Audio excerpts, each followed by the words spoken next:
especially all individuals behind the scenes kind of making that meeting here possible. I know it is a lot of work in the detail, and therefore a big thank you, especially to all of those kind of who helped making that meeting happen. And that definitely and explicitly includes the IFEC staff, kind of Lauren and staff sitting here in the back. Thank you very much for all your hard work.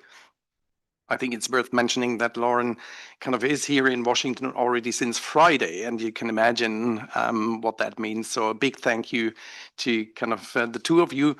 Big thank you also to kind of staff sitting behind me, apart from playing videos or I don't know. They have invested incredibly kind of much time and effort, as always, preparing that meeting. So it's great seeing you all, board members, TAs, observers here in person and in good health. I have to say, I already missed you since March, and since we saw each other last March. Staff and I kind of worked very hard during kind of the last 3 months on several topics, and we repeatedly kind of had the sentiment that we are eager to share that with you, board members, TAs, and observers, and get you involved. And therefore, I'm really looking forward to kind of this board meeting to the next 3 days and having kind of great discussions with you. And I think this is how the June meeting agenda evolved. You kind of saw that. It's, again, a great mix, I think, between kind of strategic discussions, operational, kind of technical, deep discussions. We will kind of dig really deep into sustainability reporting. We will also have great learning possibilities with kind of AI and other topics. So I think, again, a very rich agenda, and I'm kind of very sure that we will have a lot of fun during the next 3 days. I'm looking forward to that, definitely. So with that, kind of dive into the agenda, but no, I will not dive into the agenda. I will use the opportunity to kind of say happy birthday to Saya, sitting kind of just behind me. I didn't know that we were so close in birthday. I learned the expression birthday twins. I didn't know that. I would wish that we were not only close in dates, but also in age. But unfortunately, there's like probably half a century laying between us, but that doesn't matter. Okay. So with that, happy birthday. I don't know whether the picture was, no, it's not kind of up anymore. So with that, yeah, officially starting into the agenda, and that leads us to the first agenda item, which is review and approval of the minutes. Any kind of questions, remarks, amendments?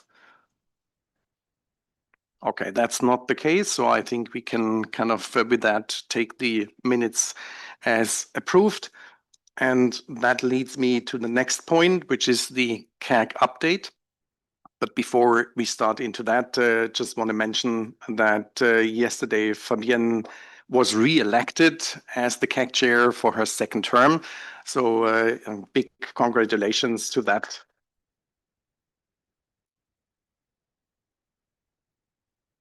And now, Mrs. Re-elected CAG chair, can you please update the board?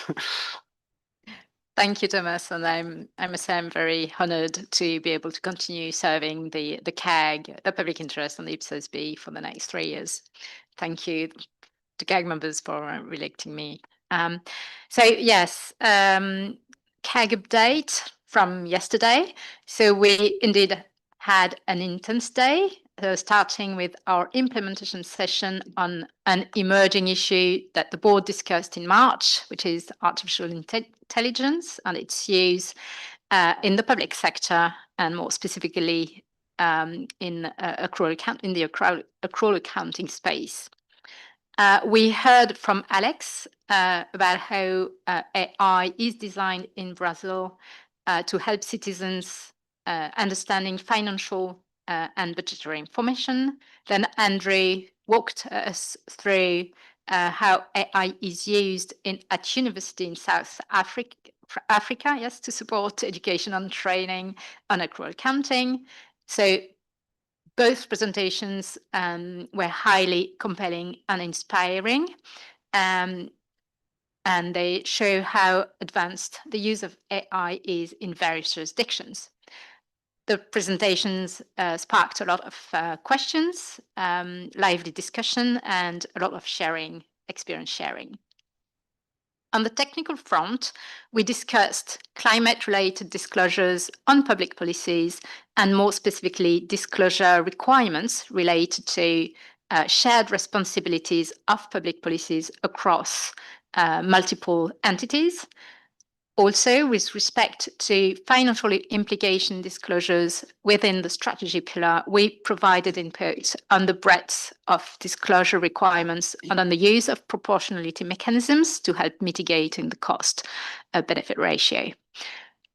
We also had 2 strategy-oriented sessions. First, on the work program consultation, where we discussed how best the board might balance the slower pace on financial reporting standard setting constituents are calling for, and implementation support activities.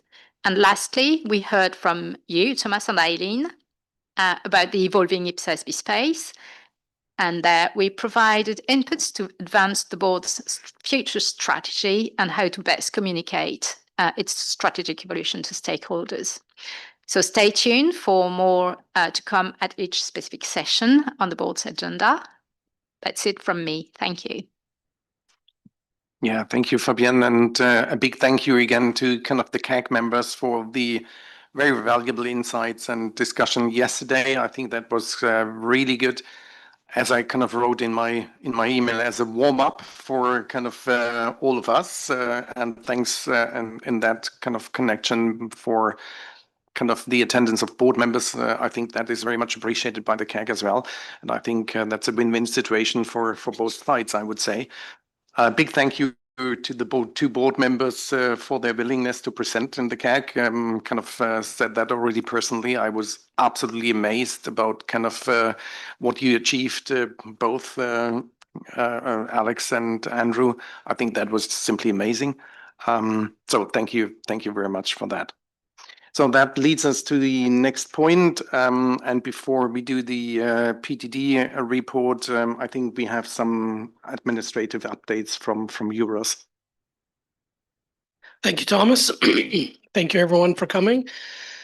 So first, I just want to remind the board that we're having a board photo today on the coffee break. So Steph on the side will be leading us to the photo, and staff will be corralling you at the beginning of the break. So please don't disappear. We're going to do a quick board photo, and then we'll have lots of time for snacks and a drink. So just a reminder of that, and I'll say something again at the end of the session before the coffee break.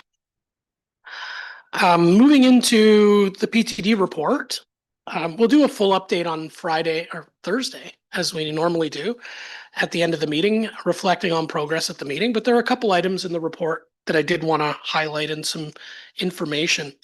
First, staff update. So you'll remember at the close of the March meeting, I talked about the bench strength coming back to the team as people were coming off the away list. And I'm very, very happy that both Celine and Saya are with us and back with the team. So welcome back, Saya and Celine, and happy birthday, Saya. But also we've got a new addition to the team as well with Denith Sarim, who's joined the team, and this is his first meeting. So give him a warm welcome and make sure board members, TAs, and observers ask him some tough questions and give him a nice warm welcome the way we always do. But welcome to the team, Denith. I also wanted to give, in the report, I talk about the meeting dates in Appendix 2, and I've got some dates for 2027 and locations set out. But before we get started in that, I wanted to give a huge thank you to Claudia, who reached out to me in the last couple of months and very kindly offered that the Canton of Zurich would like to host the board again in 2027. So in March, we'll be going back to beautiful Zurich for another meeting. So thank you, Claudia and Zurich, for having us. We're looking forward to it.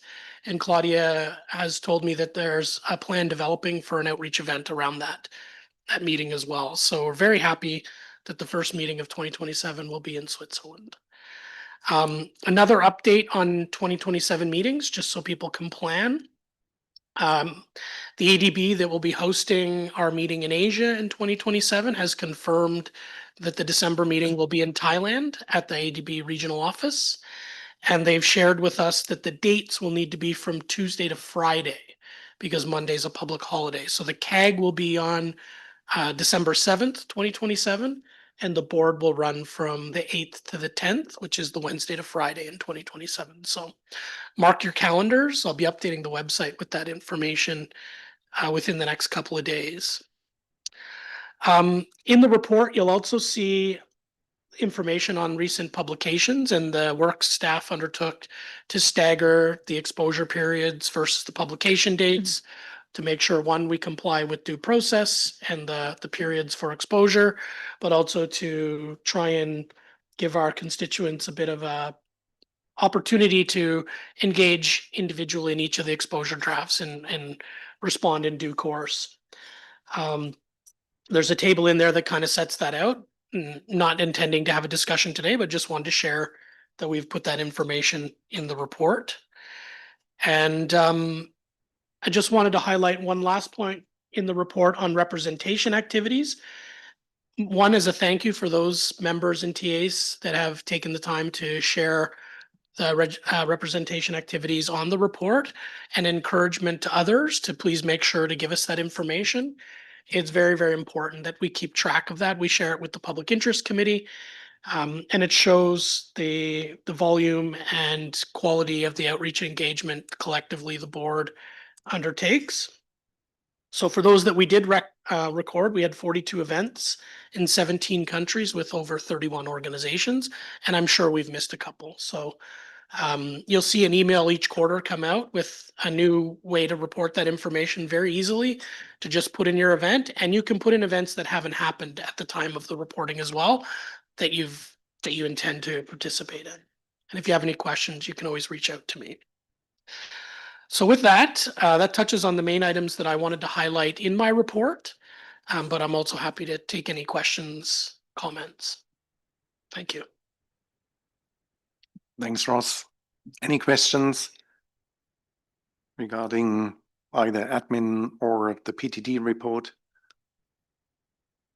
Okay, that doesn't seem to be the case. Oh, Andrew. Yeah, thank you. Thanks, Thomas. I was just looking at the PTD report. The one thing that I just wasn't sure where it's gone, and it's maybe just embedded in something else, was materiality phase 3 on the sustainability materiality guidance. I thought that was now sort of running in parallel, so just wanted to get an update or a sense of where that is. And the other piece of work was we sent up a survey, I think it was actually last year, March, thereabout as well, just to understand where national standard centers were who used our standards and where there were differences, and we were going to do a little bit of work and analysis around that. Just wanted to get a sense of also what's happening in that space. So on the implementation of materiality phase 3, we are working on that. Not a lot of progress to this point in the year because we've been focusing on public policy programs. There is an intention from this quarter forward that now that we've got a full team back from the sustainability suite, that we'll start to have a look at the plan to move that forward for the balance of the year. I expect we'll have a proper update on that in September, where you'll hear where we've got to. I'm going to pass over to Dave to talk about the work with the survey and national standard setters. You have a good memory, Andrew. So I think that came out of either the March or June meeting last year. We were talking about post-implementation reviews. And what the board discussed at that time was, when deciding what the first post-implementation review would be, we wanted to get a better understanding of what national standard setters were struggling with. So to Andrew's point, what we did was we developed a survey to ask those standard setters where they were applying IPSAS directly, where they were adopting it, where they're making changes. And once we got past that step, what were their priorities that the IPSASB should look at? We did get the results to those surveys back, and that was implicitly included in our analysis in, I think it was March, when we talked about how starting with related party transactions, there wasn't really a a good reason to move forward with that with our first post-implementation review. So we do have all that feedback, and it was more used in the context of post-implementation reviews, but we could bring something back that highlights how IPSAS is used throughout different jurisdictions. But wanted to highlight the information wasn't lost and it was used, it just wasn't explicitly brought back to the board. Thanks, Ross. Thanks, Dave. Any further questions? All right, doesn't seem to be the case. Then kind of we can close that agenda item and move to the next agenda item, which is improvements to IPSAS standards. And I have to say that when we talked yesterday about that, Emma told me this will be a smooth session because I'm going to present.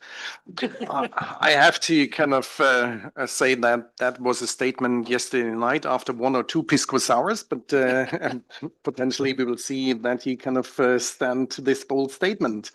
So Emma, over to you and Edwin. I think Edwin, you're kicking us off. Yeah, so I'll just say a few words before Emma walks through the technical section.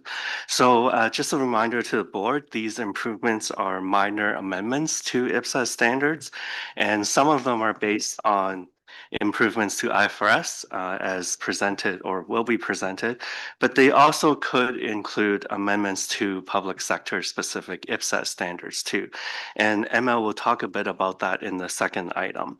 So as a reminder, the process is we approve individual amendments in principle at meetings throughout the year. And then next March, we will bring a consolidated exposure draft. So similar to what we've done last quarter.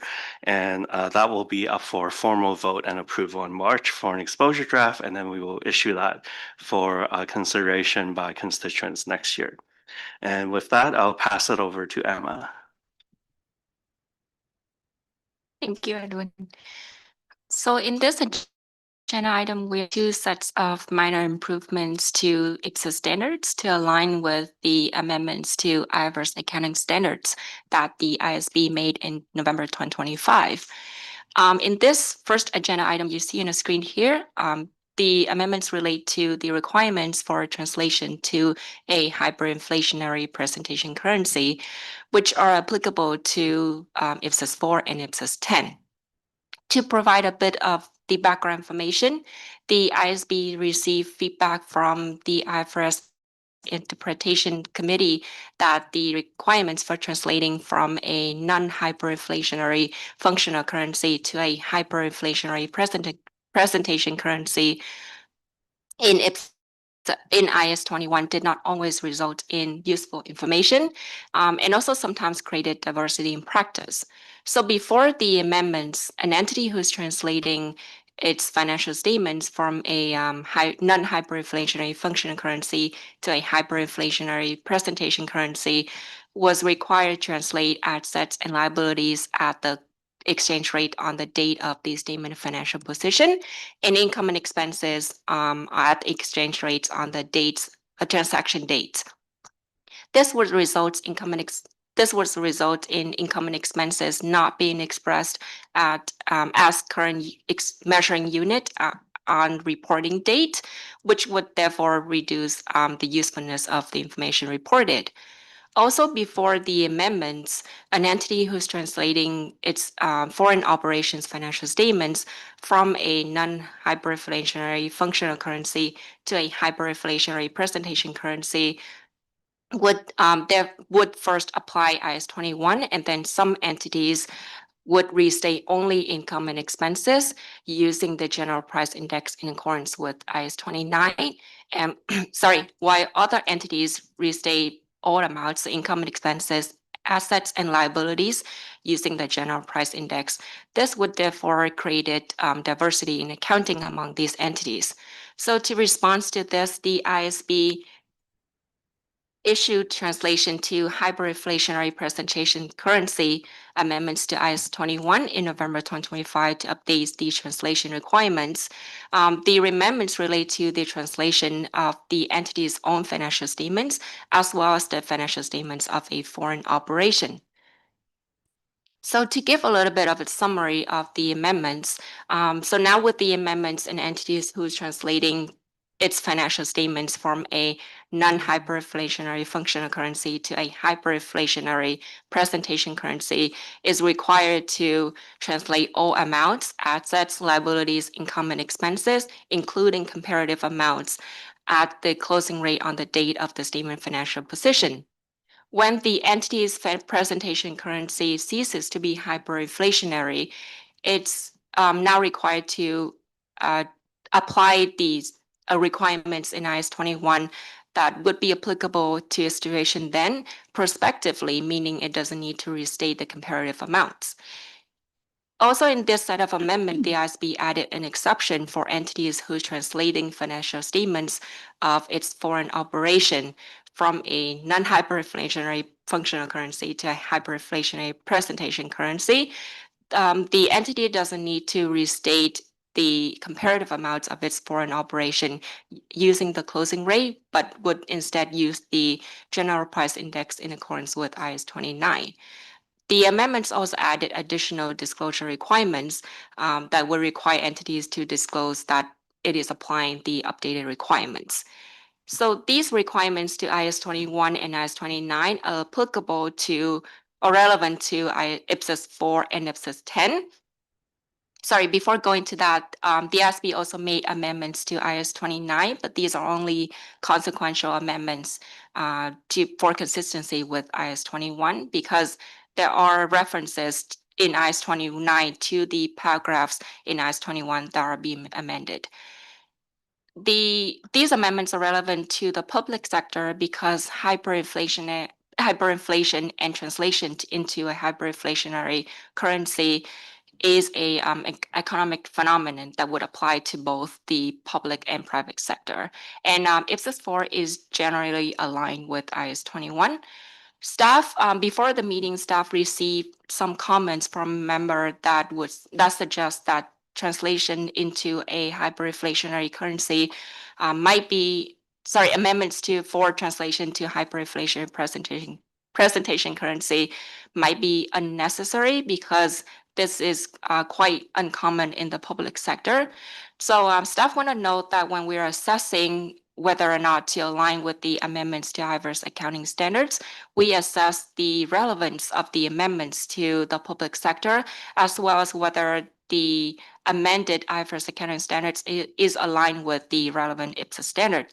So in this case, although translation to hyperinflationary presentation currency is uncommon in the public sector, it is still very relevant, especially for countries with hyperinflationary economies such as Argentina or Zimbabwe. So therefore, there's no substantive or compelling reason for us not to align with these amendments from the IASB. Oh, sorry. So moving on to the next slide. On this slide, we are providing you with a summary of 4 translation scenarios and the requirements applicable to each scenario in IPSAS 4. So in the top left corner, you see that the situation where an entity is translating a non-hyperinflationary functional currency to a hyperinflationary presentation currency, the requirements for this situation remain unchanged. That is, the entity is required to translate assets and liabilities at the closing rate and income and expenses at the rate on the date of transactions. It does. I think it seems as for those attending virtually, the slide has not moved.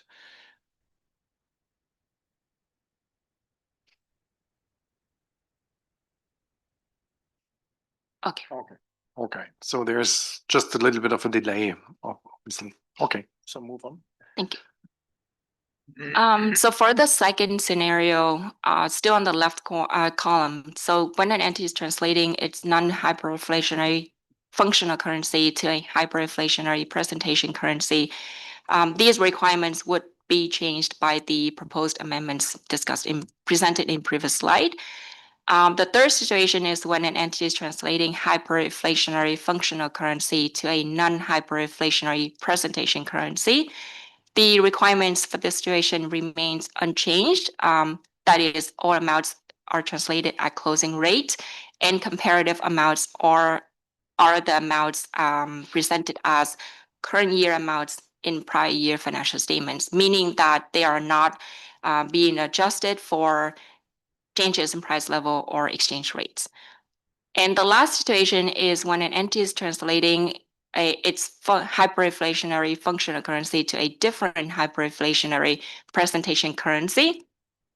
For its translation of an entity's own financial statements, the requirements remain unchanged.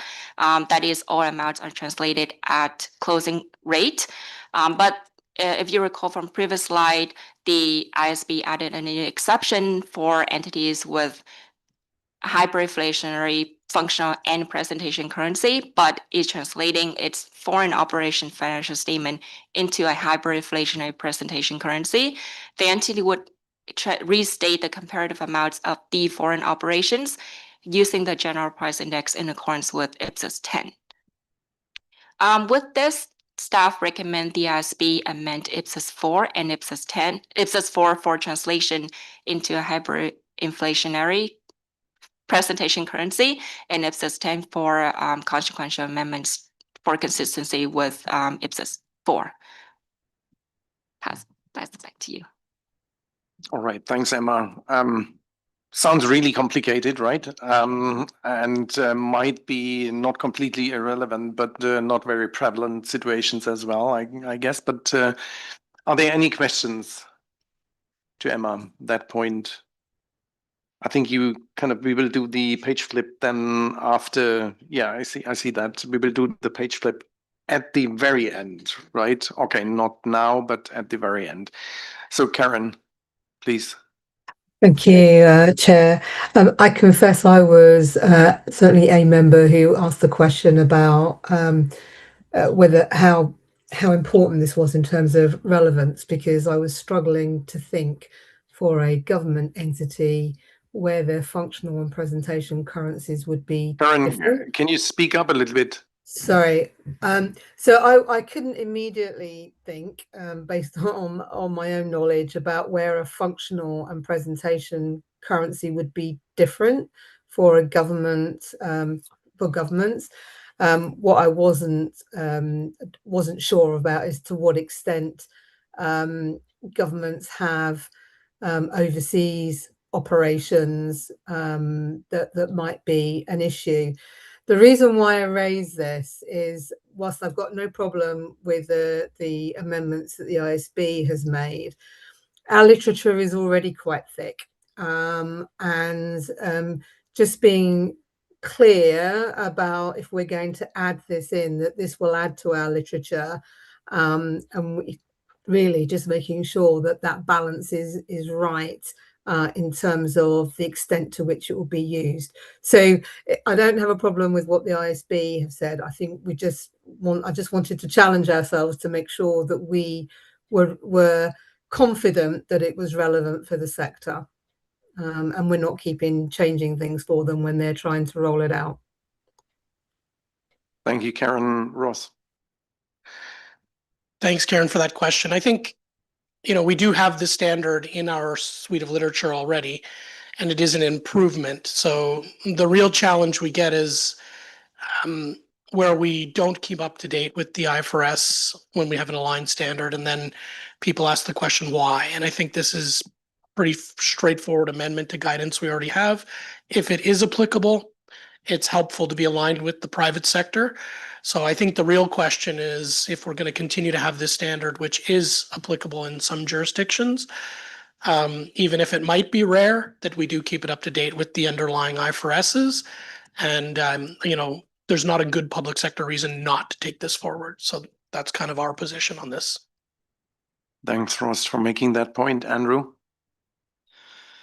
Yeah, so I agreed to do the amendments, and I guess my neighbors to the immediate north this is relevant for them. So they've got multi-currencies, hyperinflationary, severe issues. I was there about 2 months ago, and they were just talking about how useful the ISB's guidance has been, for example, and they're using that currently by analogy, which, I mean, Karen, to your point, they could reach out by analogy, but I agree with Ross that it's amendments to an existing standard, so I would support the proposals. Thanks, Andrew, especially kind of bringing up this aspect of relevance. I think that's important. Thank you, Chair. Good morning, everyone.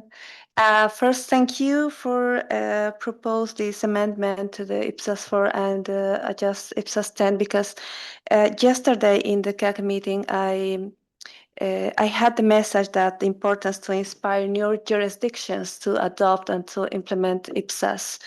And particularly in countries that are developing, hyperinflation is a real problem and a real situation. So if we need to understand and to motivate to apply IPSAS, I think it might be considered that as different countries has mentioned in the work consultation program. So thank you, and I in favor of this amendment.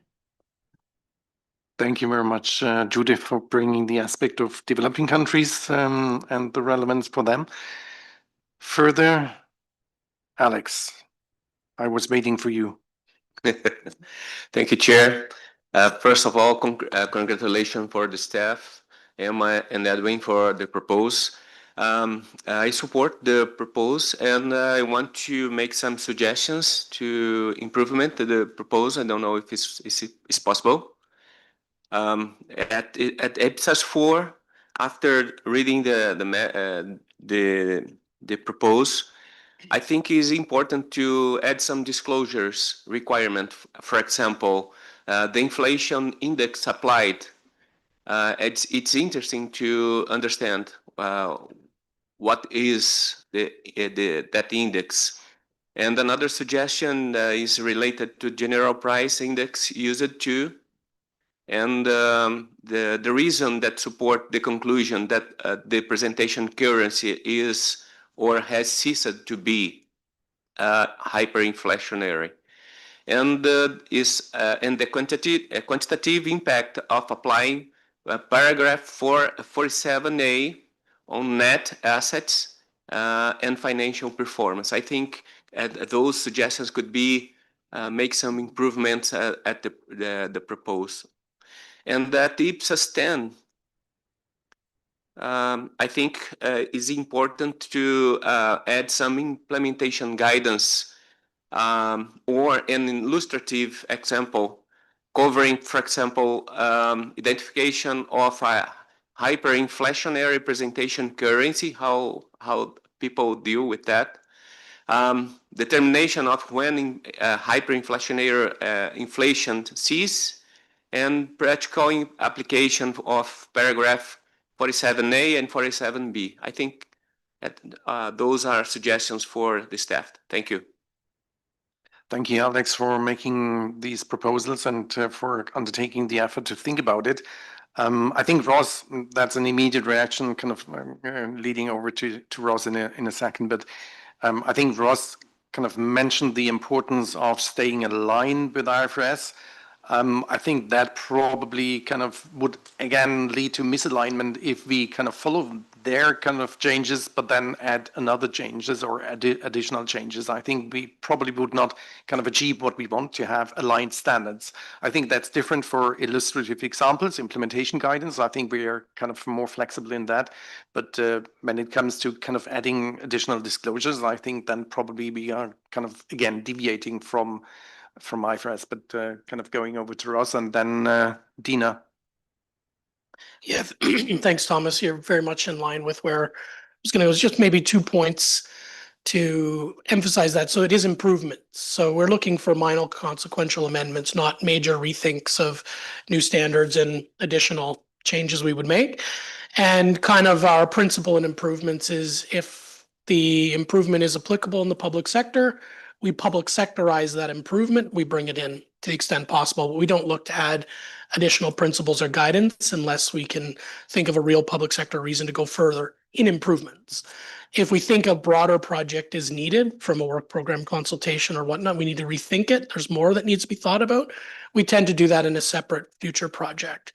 I don't think there's a huge need in this space for us to have a project, and we'll have a chance to speak more in the work program consultation discussions on this later. So I think we would want to stick to making only minor public sector amendments to the proposed approval or improvements, because it is really important, as Andrew's already said, in a jurisdiction that's using it, that you want to stay aligned with the private sector guidance. I think the one area where you do get public sector entities using this type of guidance is when you may be at the intersection of the public and private sector, when you're talking state-owned enterprises and entities such as that. So again, all the more reason to stick closer to alignment with the IFRS on this. Thanks, Ross, for that clarification. Dina? Thank you, Chair, and thank you, staff, for the efforts in the working paper. It's very complex, so having it smooth to read that was very nice. I support the overall approval of the amendments, but my main comment is about the paragraph 62A and 62B. I have some suggestion to make it more clear for the user from a reading perspective.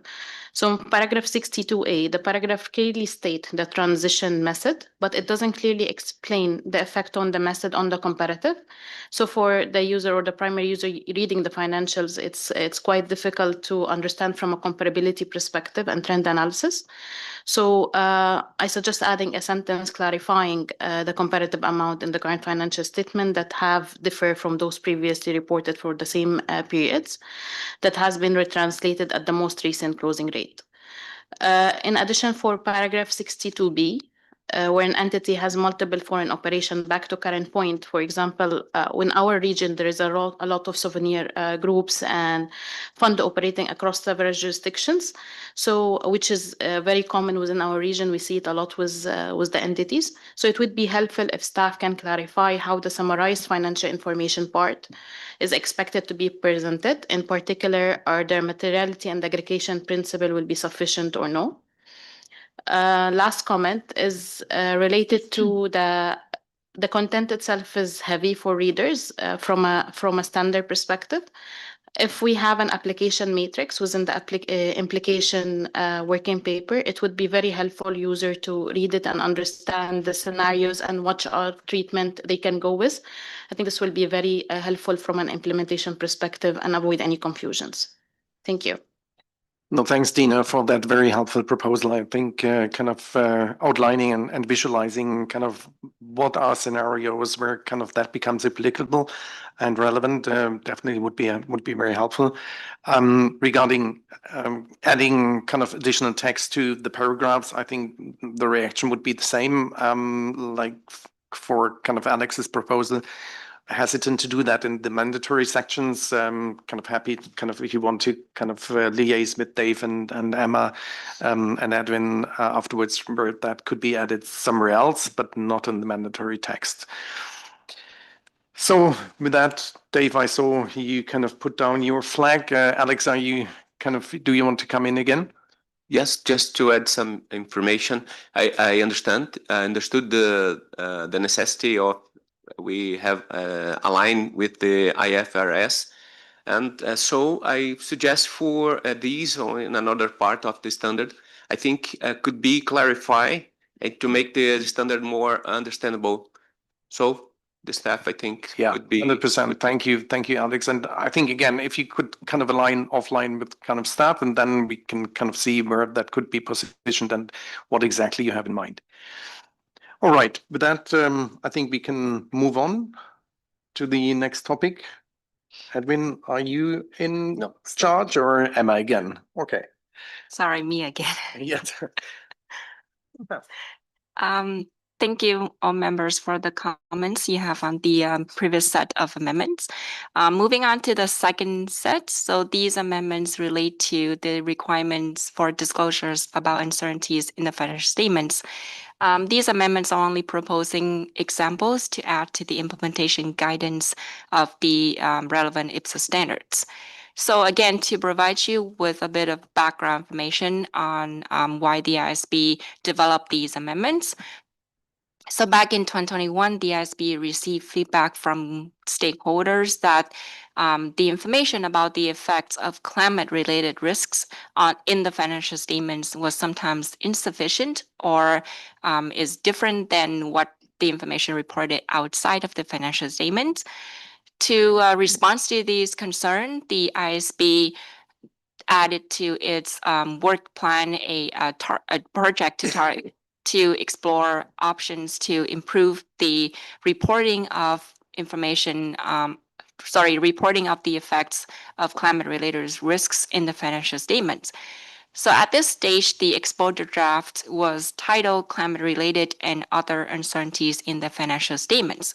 So towards the end of the project, the ISB decided to change the project's direction to include all uncertainties in general, not just climate-related. The rationale is that the principle-based IFRS accounting standards meant that these examples would apply to all uncertainties in general. An entity would assess whether the information about the effects of climate-related uncertainties is material in the same way it would for any other uncertainties. And therefore, the reference to climate in the exposure draft was removed in the title of the final pronouncement. So the final pronouncement was titled Disclosures about Uncertainties in the Financial Statements. Amendments to illustrative examples on IFRS 7, IFRS 18, IS 1, IS 8, IS 36, and IS 37. These amendments added examples that illustrate how an entity would apply existing requirements in IFRS accounting standards to report the effects of uncertainties in their financial statements. The amendments are relevant to IPSAS 1, 19, 26, and 30. We are in this agenda item, we're proposing to add 4 examples to these IPSAS standards to align with the examples developed by the ISB.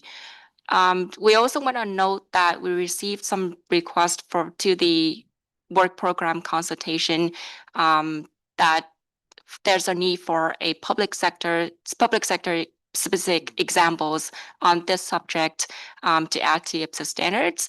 And subject to the IPSASB decision on agenda item 6 on the work program consultation, staff would develop these public sector specific examples to bring to the IPSASB for consideration at a future meeting. Right. So moving on to the next slide. I'm sorry. On this slide, we're giving you a very high-level summary of the examples that we're proposing to add to the 4 IPSAS standards. So the first example added to IPSAS 1 illustrates the disclosure requirements for sources of estimation uncertainty. Specifically, it illustrates how an entity identifies assumptions it makes about the future that would result in material changes to the carrying amount of assets and liabilities within the next year, and also the information required to be disclosed about these assumptions.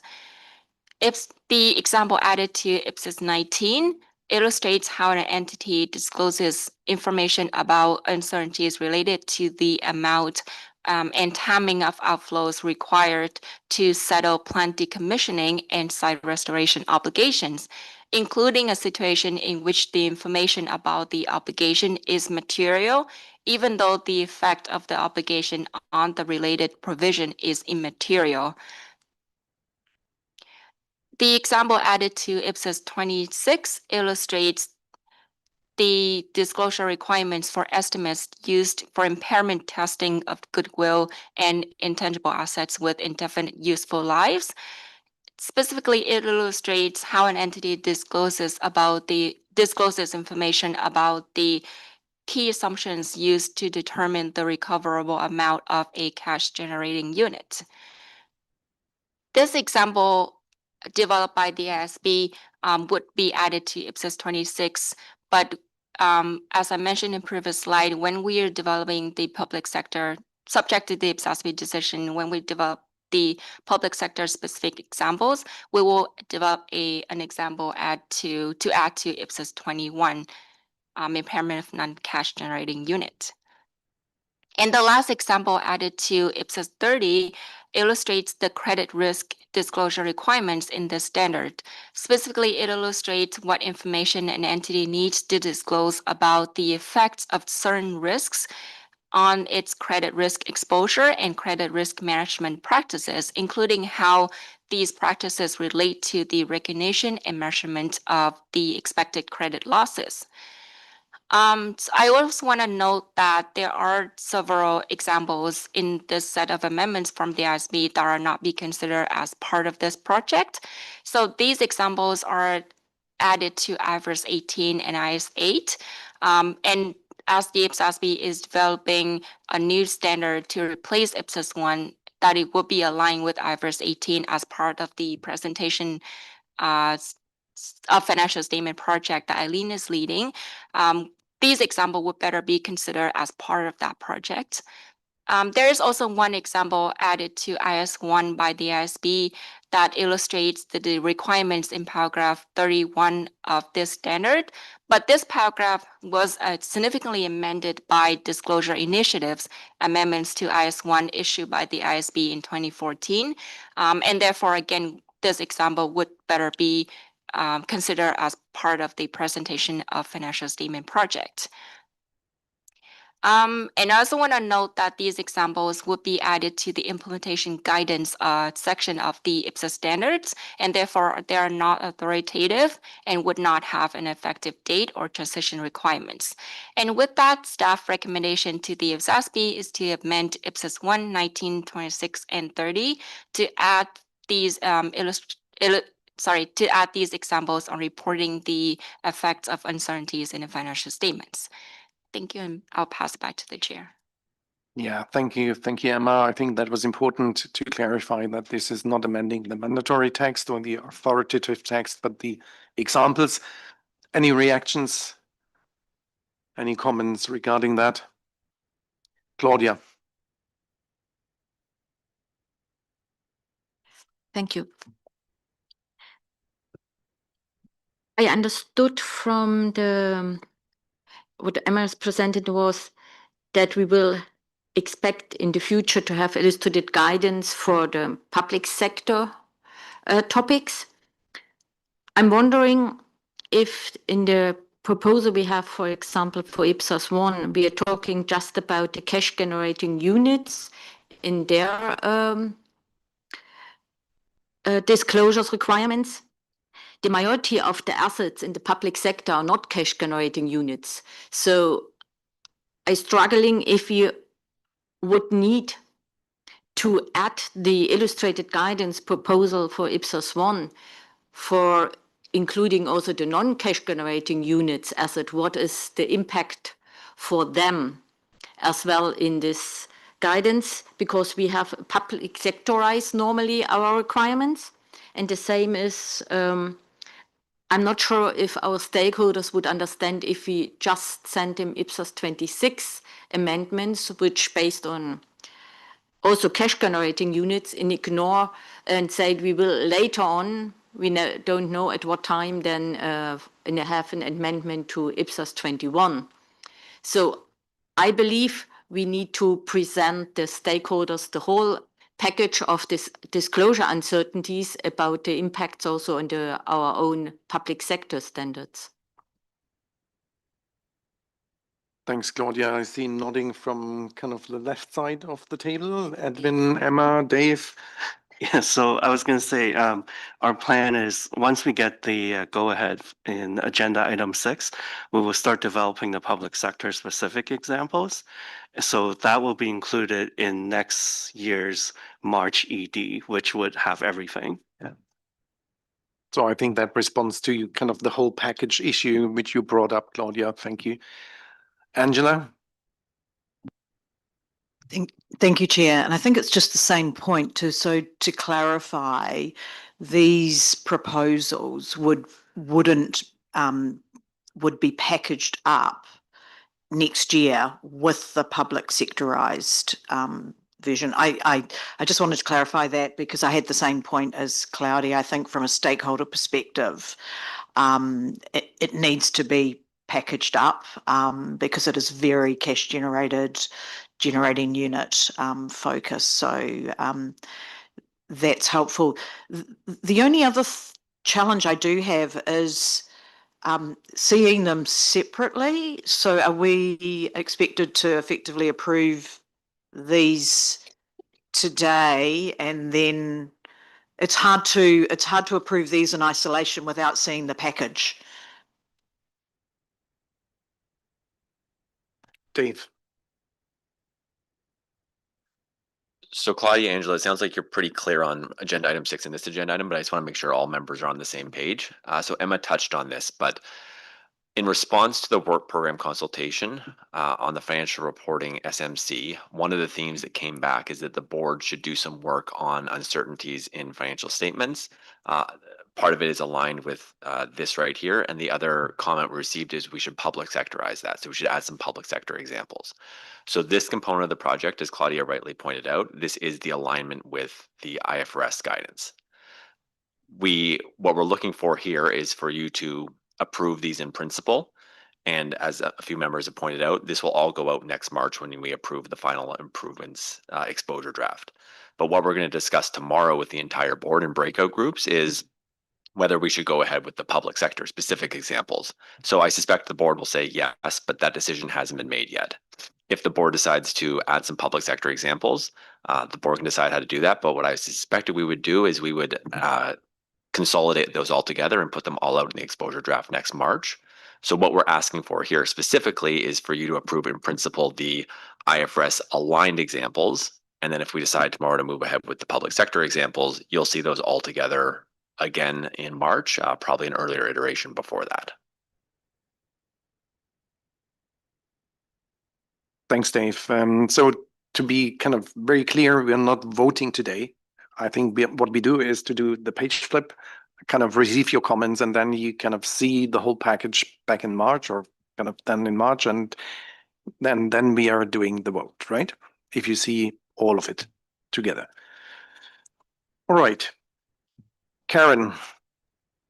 Sorry, I'm just wanting to be clear as well. So apologies if I'm going around this again, but from what I've heard from Claudia and from Angela is that the IFRS aligned examples are potentially not helpful for the public sector and could be confusing.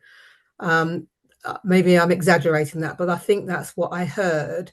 So that would tend to suggest that we might not agree with putting these examples in, and subject to the discussion on agenda item 6, public sector examples might be better. I don't know if I'm overstating that, but I'm just trying to be clear in terms of the way forward, whether it's as black and white as that. Rose. So I'm not sure I heard that they're not helpful, the public sector ones. I think, or the private sector, is that we needed additional ones for the public sector. And I would just say, if you look at what we heard in agenda item 6, it was clear that this was a major area that people wanted us to pick up, the private and the public sector specific. So maybe just to link back, maybe we're overcomplicating this in the steps, but starting about 18 months ago, we started to bring the improvements piecemeal, so we can review specifically the IFRS improvements as they go, so we don't fall far behind. And then annually we'll do one exposure draft that we have the board review and approve when that exposure draft's complete. So all we're asking today is, are these relevant or not? If there's more work to do in public sector and we're told to do that, that will happen. We have 3 meetings before we're looking to approve that. The board will see it. You get to go through it and approve it the way we normally do any exposure draft. So in terms of process, that's the process being applied here. If board members don't agree and they want this amendment pulled, we can do that. But I didn't hear that. And if maybe Karen, you might feel that way, but I didn't hear that from others. See, thumbs up from Yakuba. I think the important message was not to overcomplicate that. Abdullah, and then Alex, Angela, are you still in, or? Okay, do you want to do that immediately, shortly, briefly? Fantastic. Thank you, Chair. I just wanted to clarify, if the board does not approve agenda item 6 as described, then I have a concern about sending out these as and not having public sectorized examples. So it's contingent for me on the decision tomorrow. So again, back to the process, we're not voting on this exposure draft going out till March 2027. We're just asking if these amendments that are presented to align with IFRS are appropriate. So we just need board members to tell us that. I would suggest let Abdullah in, then Alex, and then I think we probably go to the page flip.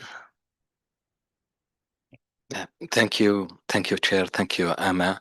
Just two quick reflections, and it might be just one.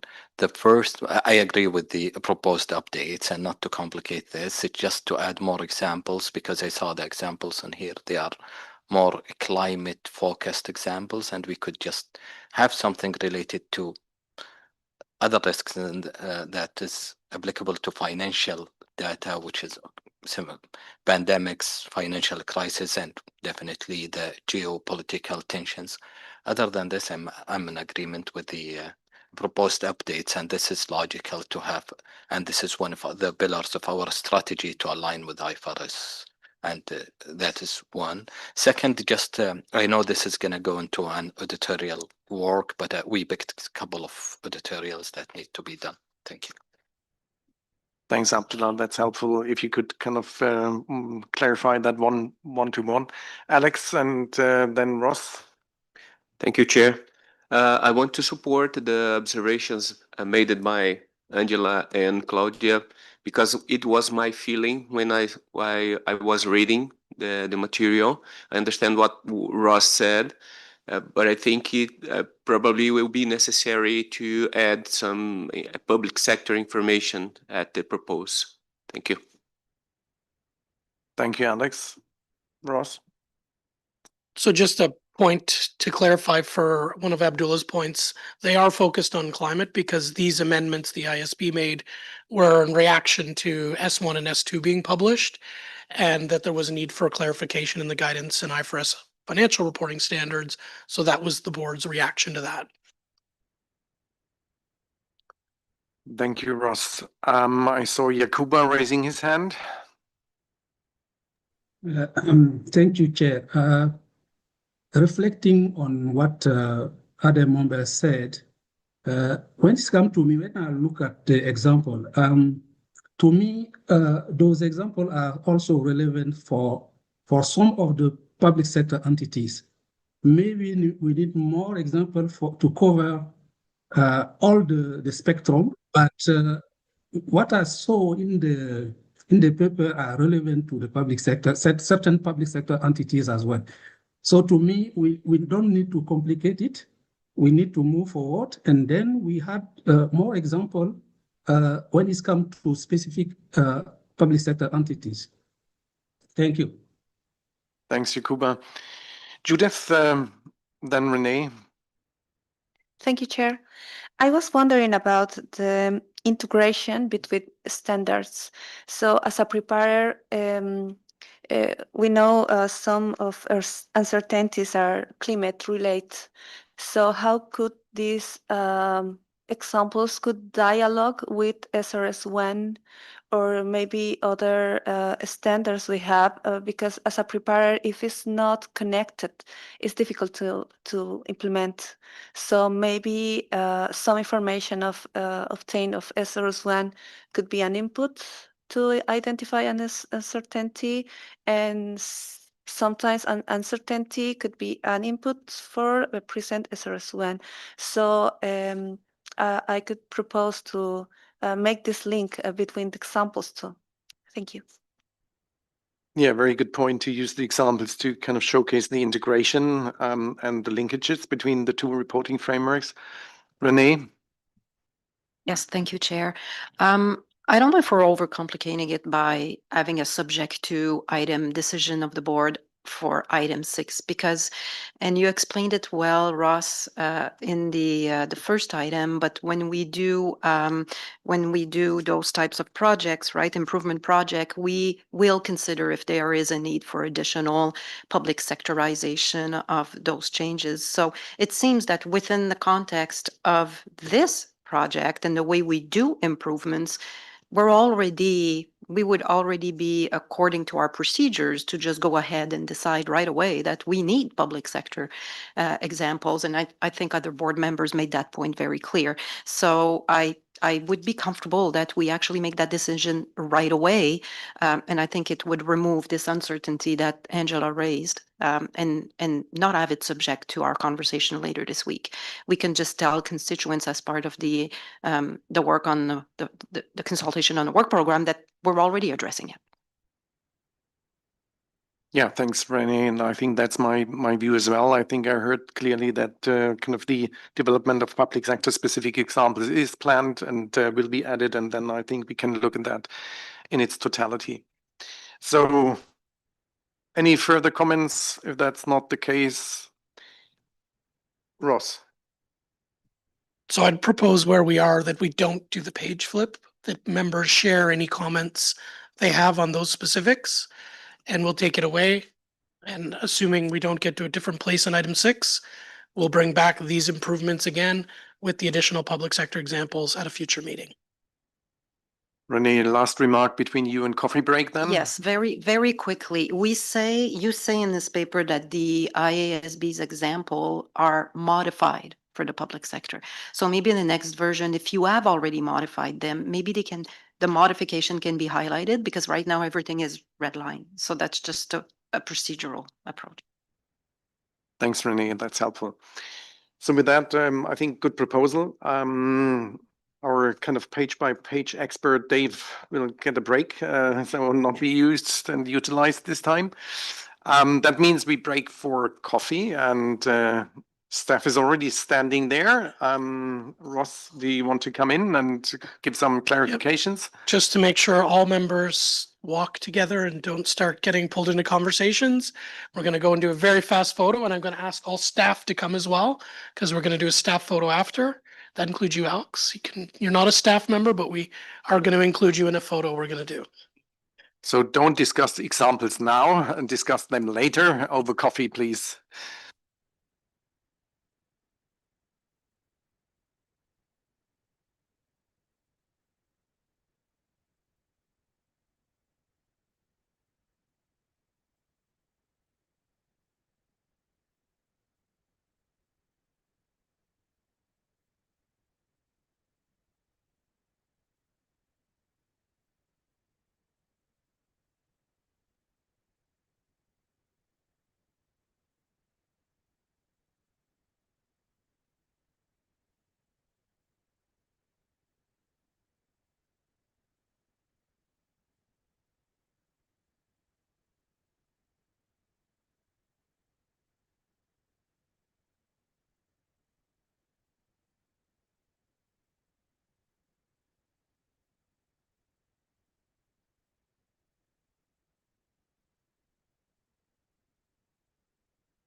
So if we please could take our seats.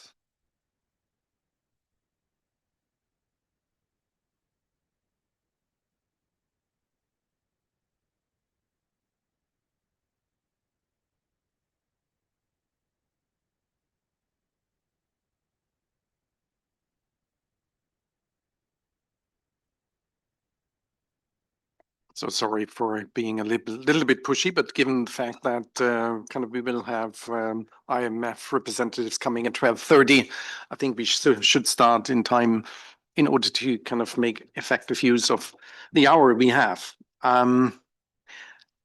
Measurement.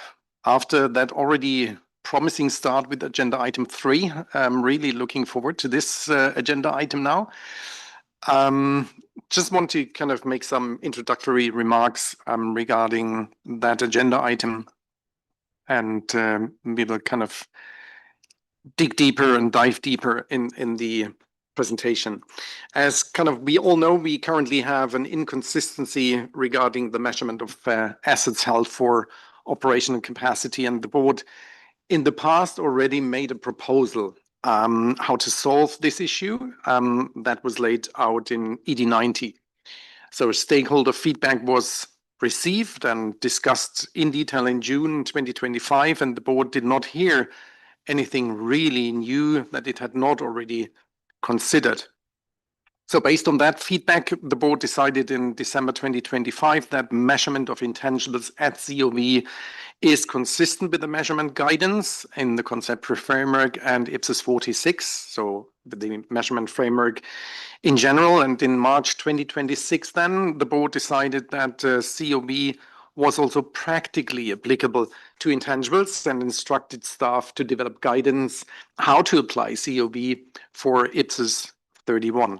So consequently, in preparation of this meeting, staff already started preparing papers for kind of board members for this meeting. And after a first review, I had the feeling that the board needs more time for strategic discussions before we kind of dive into more detail. And so together with staff leadership, I decided at that point in time not to take the papers to the board, but rather allow having the strategic debate, which we're going to have now. So kind of as an introduction, we decided that, and that's also given the fact that we have new board members around the table, we should provide some reminders of the project background and the work done and the decisions made so far. And at the end of the presentation, Dave is going to give you potential options how to resolve that inconsistency concerning operational assets. And again, the board made a proposal in the past, and this board now today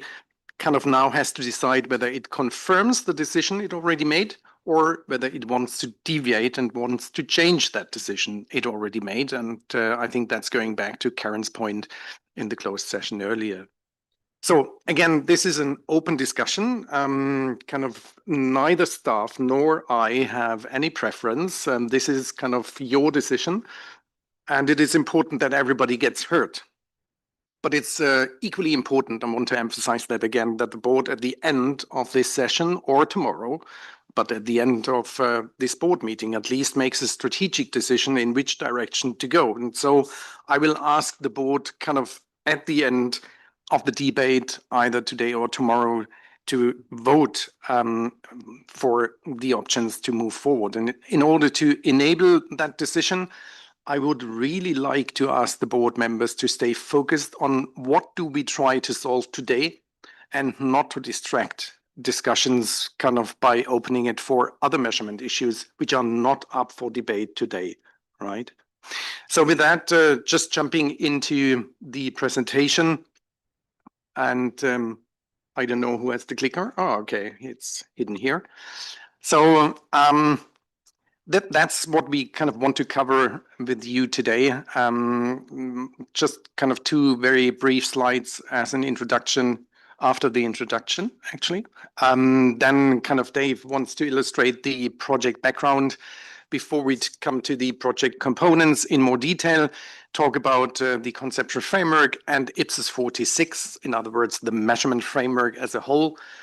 before then kind of diving deeper into IPSAS 45 and IPSAS 31 and compare that to have kind of clarity on what do we have in kind of existing guidance at the moment. And then a very important point to me personally, and I know it's important for many of you as well, is the aspect of the active market restriction. We will kind of try to understand very clearly what that means before we then come to the issues to consider. We will give the opportunity after each kind of topic to ask clarification questions. What we don't want to start before point number 4 is to have the debate. So if kind of you could hold yourself back with all your arguments, I know you're hovering and like a racing horse, but if you kind of could hold yourself back until agenda topic 4 or topic 4 of this presentation, I think that would be very helpful for the flow of this session. So as kind of a quick intro, and I probably you all know that kind of my focus is on practical implementation and practical application of our standards. So if I kind of read and try to kind of understand what we want to solve here, then I think for me it's very clear that this is conceptually very important, but if we look at what is happening out in the field, it has less practical relevance. Conceptually, of course, it's important because stakeholders kind of supported the IPSASB to pursue this project, to consider the applicability of COV, and at the moment we have kind of inconsistency in kind of the guidance for tangible versus intangible assets. On the other side, I think we probably all know that from a practical relevance perspective, there are not many users and preparers out there following the current value model at all. Kind of most of them kind of are using the historic cost model. So they say, probably listening to us, it's very interesting, but we actually don't care because we don't kind of re-measure any intangibles for our purposes in the financial statements anyway. So I think that observation really should kind of guide the decision on how much more board time we should spend on this topic. And again, I think that's the pyramid and the picture you've seen earlier. This outlines what I said in describing the agenda. We will really kind of start from the bottom of this pyramid, talk about the kind of conceptual framework, IPSAS 46, talk about the principles and foundations, especially look at what is the purpose of COV, and then look at what kind of, or what is the reflection of the measurement framework in IPSAS 45, in other words, in our existing guidance already, and then move on to the right side. And you saw that picture earlier, kind of highlighted in red. This is where we now kind of need to make the decision for IPSAS 31, right? So that's just kind of giving the context. And with that, kind of leading over to Dave. And again, after each kind of section, he will stop. You can ask clarification questions. Then kind of after section 4, we will start with the debate. Dave. Thanks, Thomas. And Thomas has said it a couple times, but as we go through this, this session is for you. This project's been ongoing for a long time, so please stop me. I will stop at the end of each section, ask questions. This is the purpose of the section. And just going back to Thomas's slide that he talked about, the pyramid, we will build up in the bottom and go back 8 or 9 years, but we'll get to that top triangle on the top right, the IPSAS 31, and there's a decision to make there. And we're not trying to lock you in we're trying to build our way up through the pyramid. It's to try to illustrate what the decision is. And I think we get to a point where we can really show the board what the decision is, and I think the board will be able to make an informed decision going forward. But like I said, stop me. I'll stop, but it's really the sessions for you to understand the 8 or 9 years of this project. So going back to the beginning, this project all started really back in 2015 when the IPSASB finalized its conceptual framework. And what that did in some regards was highlight that there were inconsistencies in measurement throughout the IPSASB's suite of standards. The one that comes to mind really is that the conceptual framework introduced a definition of fair value that wasn't consistently applied throughout all of the IPSAS standards. So coming out of 2015, when the IPSASB was looking at its work program in consultation with stakeholders encouraged the IPSASB to take a holistic view of measurement and add consistency throughout the suite of standards. And that's really what this project was about. So the first two, these are pictures of the final pronouncements. On the left-hand side, that's an update of Chapter 7 of the Conceptual Framework measurement. And then attached to that was IPSAS 46 measurement. So those were developed together in consultation with obviously our stakeholders, but also with the valuation community. We had a task force assembled, and on that task force, we did have individuals from RICS and IVSC, who are both individuals from the valuation community and experts that were able to support some of our concepts and principles that we developed. The reason on the right-hand side, you'll see IPSAS 45 property, plant, and equipment was because at the same time as measurement was started, we had a heritage assets project going on. And that project, over a long period of time, changed into an update of IPSAS 45. And what the board decided was, because we have the measurement projects going on, it'd be a good idea to test the principles that were being applied and developed in measurement against the development of IPSAS 45. So that's why these all came together as a package. They were exposed as a package. They were released as a package. They are individual standards, but we showed them and asked stakeholders provide comments on them all together. What these next few slides show are going into a little more detail on what you'll see in each of the individual pronouncements. On the far left, you'll see conceptual framework again. And what the conceptual framework did or does is it really emphasizes what the concepts are that the IPSASB wanted to apply throughout its literature. So really the sandbox that the IPSASB is allowed to play in when it comes to measurement. You'll see the objective of measurement. You'll see this is the first time the IPSASB talks about financial capacity and operational capacity. And the first time the IPSASB introduces 4 measurement bases and defines them. You see historical cost, current operational value, cost of fulfillment, and fair value. The reason why the IPSASB picked these 4 measurement bases is because when it went through its entire literature, these were the most commonly used, or the ones that, when it went through its literature, these were the ones that it saw over and over again. You'll also see at the end the basis for conclusions, where the IPSASB explained the reasons that it made all the decisions in developing the concepts. The concepts developed in the conceptual framework then bleed into IPSAS 46 measurement. And while the conceptual framework really highlights what the measurement bases are and the concepts, IPSAS 46 was designed to be a one-stop shop for measurement. So any IPSAS standard that you're in, if you're looking to apply a measurement concept, you look to IPSAS 46. So IPSAS 46 takes what's in the conceptual framework one step further and is really a how-to manual on each of those measurement bases. So for historical cost, there's an appendix that tells you how to measure historical cost, and the same and so forth for the other 3 measurement bases.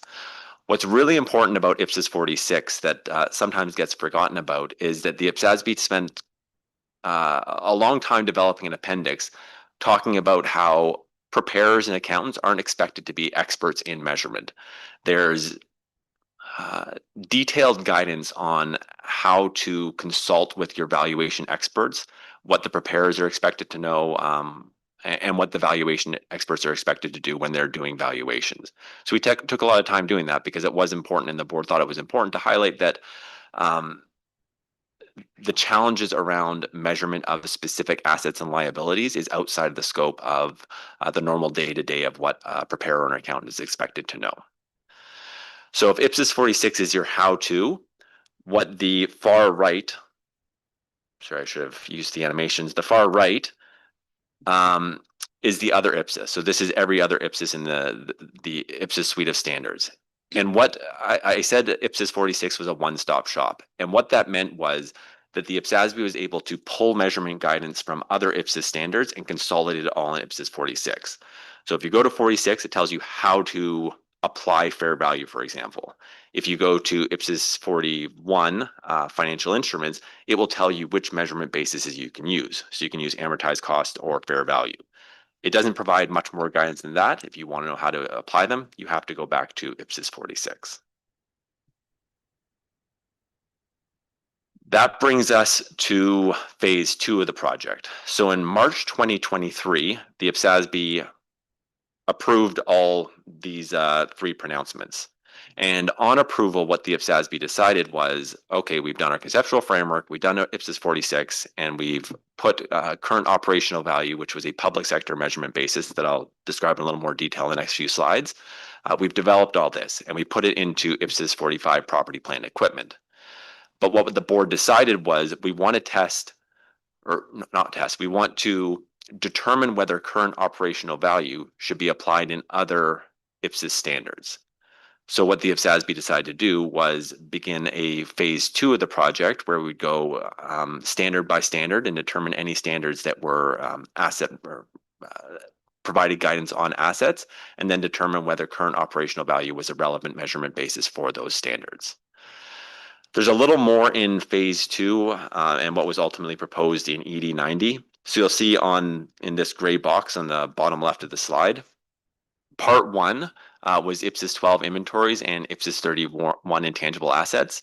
After going through all the asset standards, those are the 2 standards that the IPSASB proposed adding current operational value to.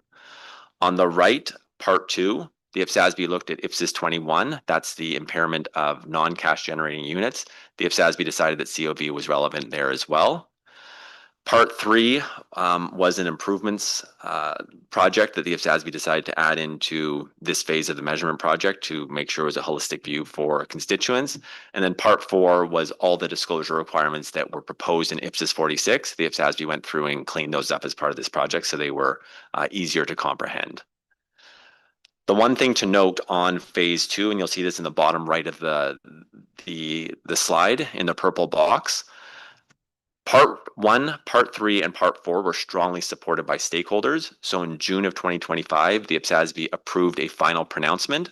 So all that is off the table, and the IPSASB has dealt with that.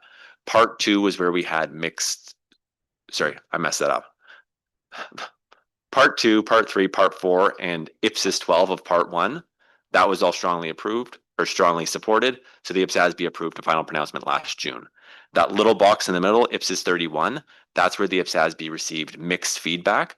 So as a result, the IPSASB decided to take more time on that and have discussions to decide the way forward on that particular pronouncement. And that's what leads us ultimately to this discussion today. So that's my first break. So happy to pause for a minute and see if there's any questions of clarification, and happy to try to answer those.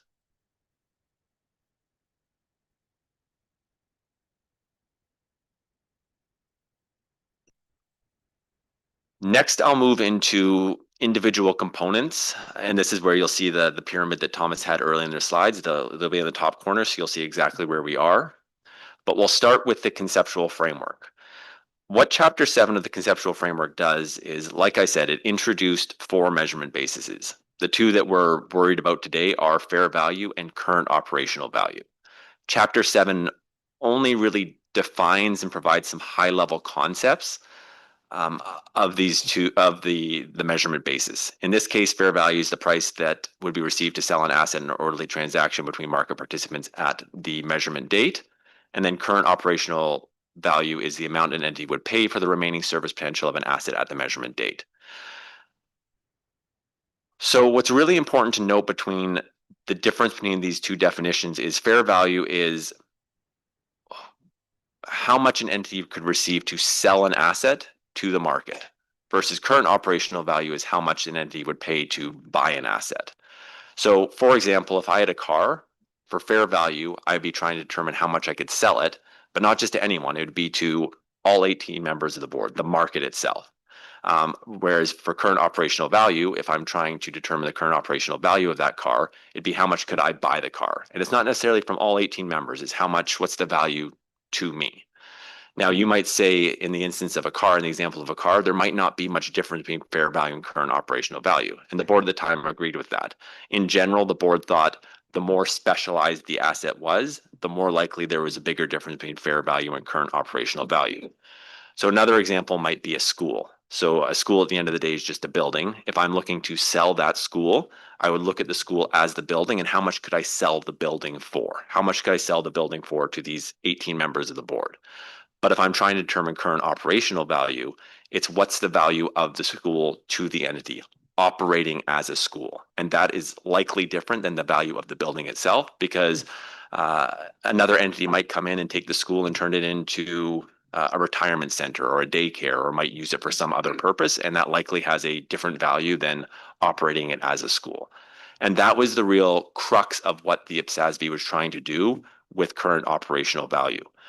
When the IPSASB exposed IPSAS 46, the initial exposure, or this might have been the consultation paper, was a proposal to add fair value and add an IFRS 13 aligned fair value. And that was strongly supported. But what our constituents told us was, even though you're adding fair value, and we think fair value is important, it doesn't work in every instance in the public sector. You need to think about those assets that are held for operational capacity.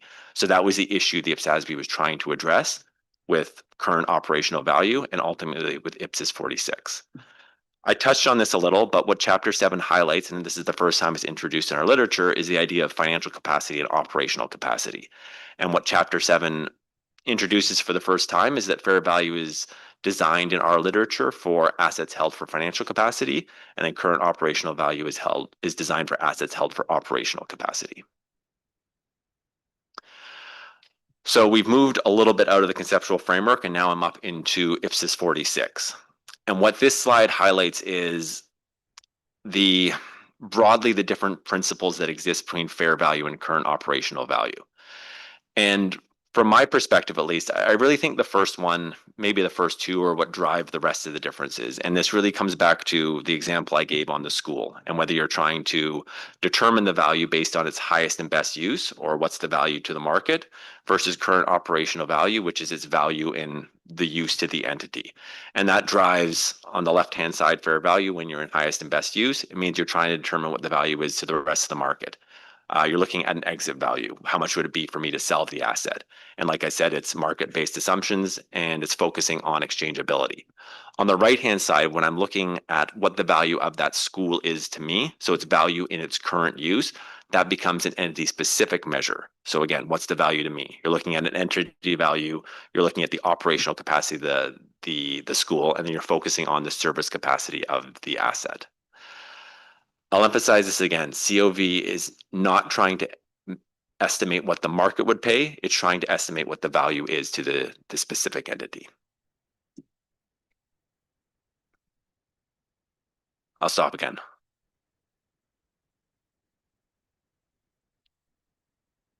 Andrew, you look like you want to come in. Come in if you've got a question. Yeah. So I think it was just when we spoke about the school and the retirement, for example, and just the we're talking about that we're trying to replicate what's the operational capacity and the service that it generates through to it. I just want to clarify my own understanding of that, because I think we tried and we started with, well, let's start with the output or the outcome, for example, and we sort of went all the way down, and we ended up with, we couldn't really get to measures to measure directly the service capacity of the asset, so we went back to the entry part of it. And so if you're looking at the school or the retirement, for example, COV is trying to capture what would it cost me to buy that building to use as a school, for example, and deliver the services that it's currently getting, rather than buy the services that the school delivers. I just think it's an important distinction to try and have a look at there, because if you're looking at the building, you might not get to, I appreciate there could be differences, but you might not get to a different answer between if the building's used for a school versus a retirement village, because it's the entry for the building that enables me to deliver the service. I just think it's an important clarification. Just wanted to check my understanding, but okay, thanks. Ross, do you want to come in?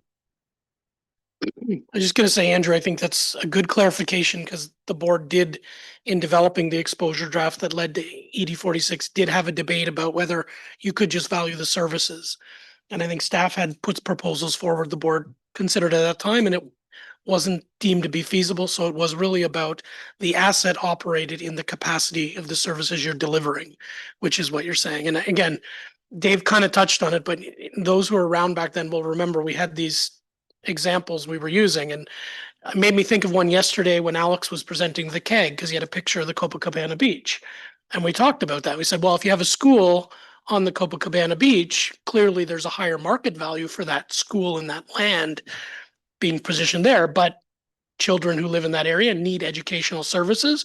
So you need to have a school there. So you can't use highest and best use for the school. COV would reflect the value of providing that school service in that building in that particular location. I think we also did the school in the center of London and, you know, things like that that make it easy to understand what we're talking about. And there is a difference.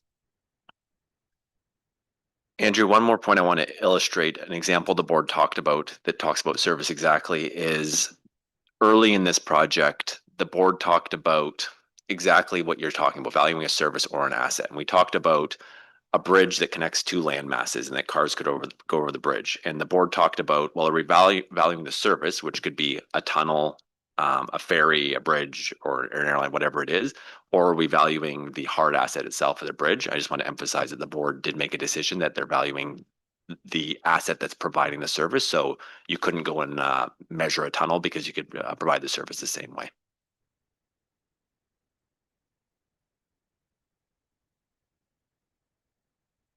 Angela.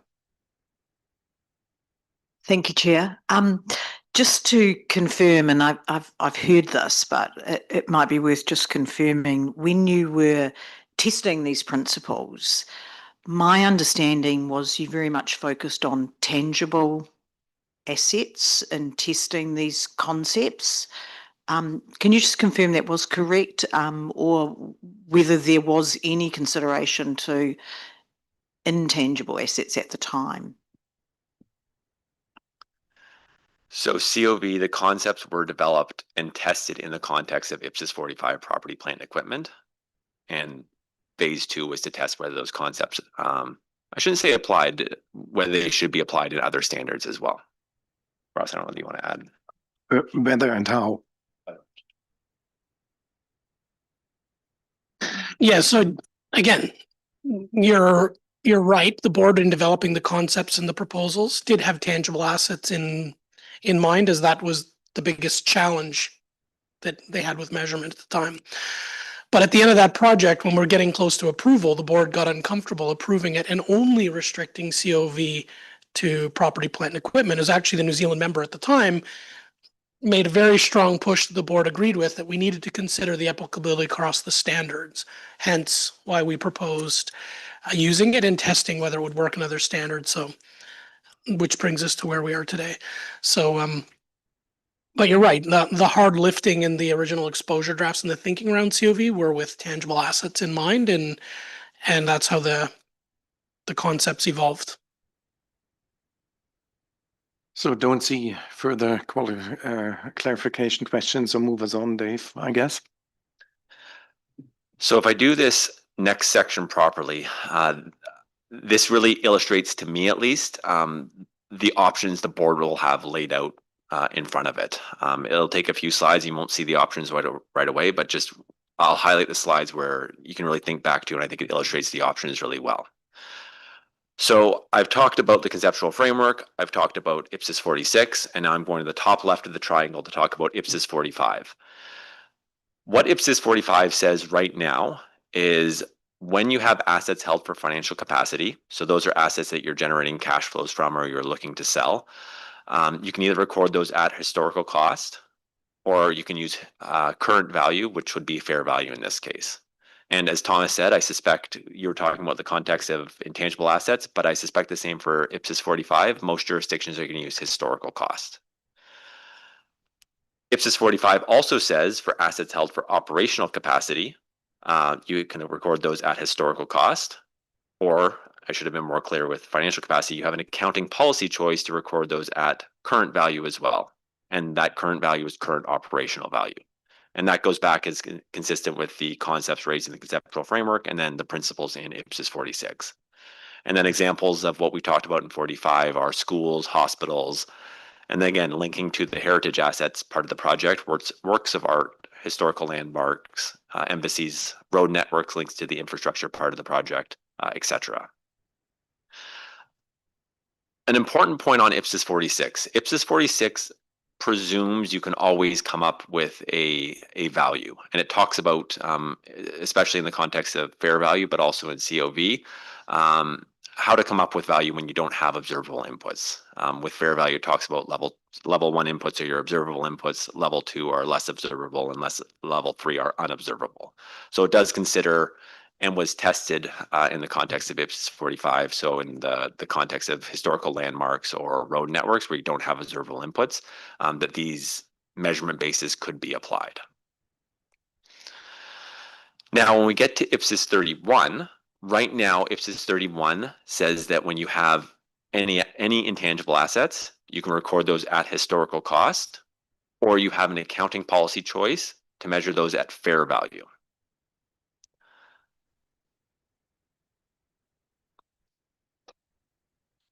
Let me go back.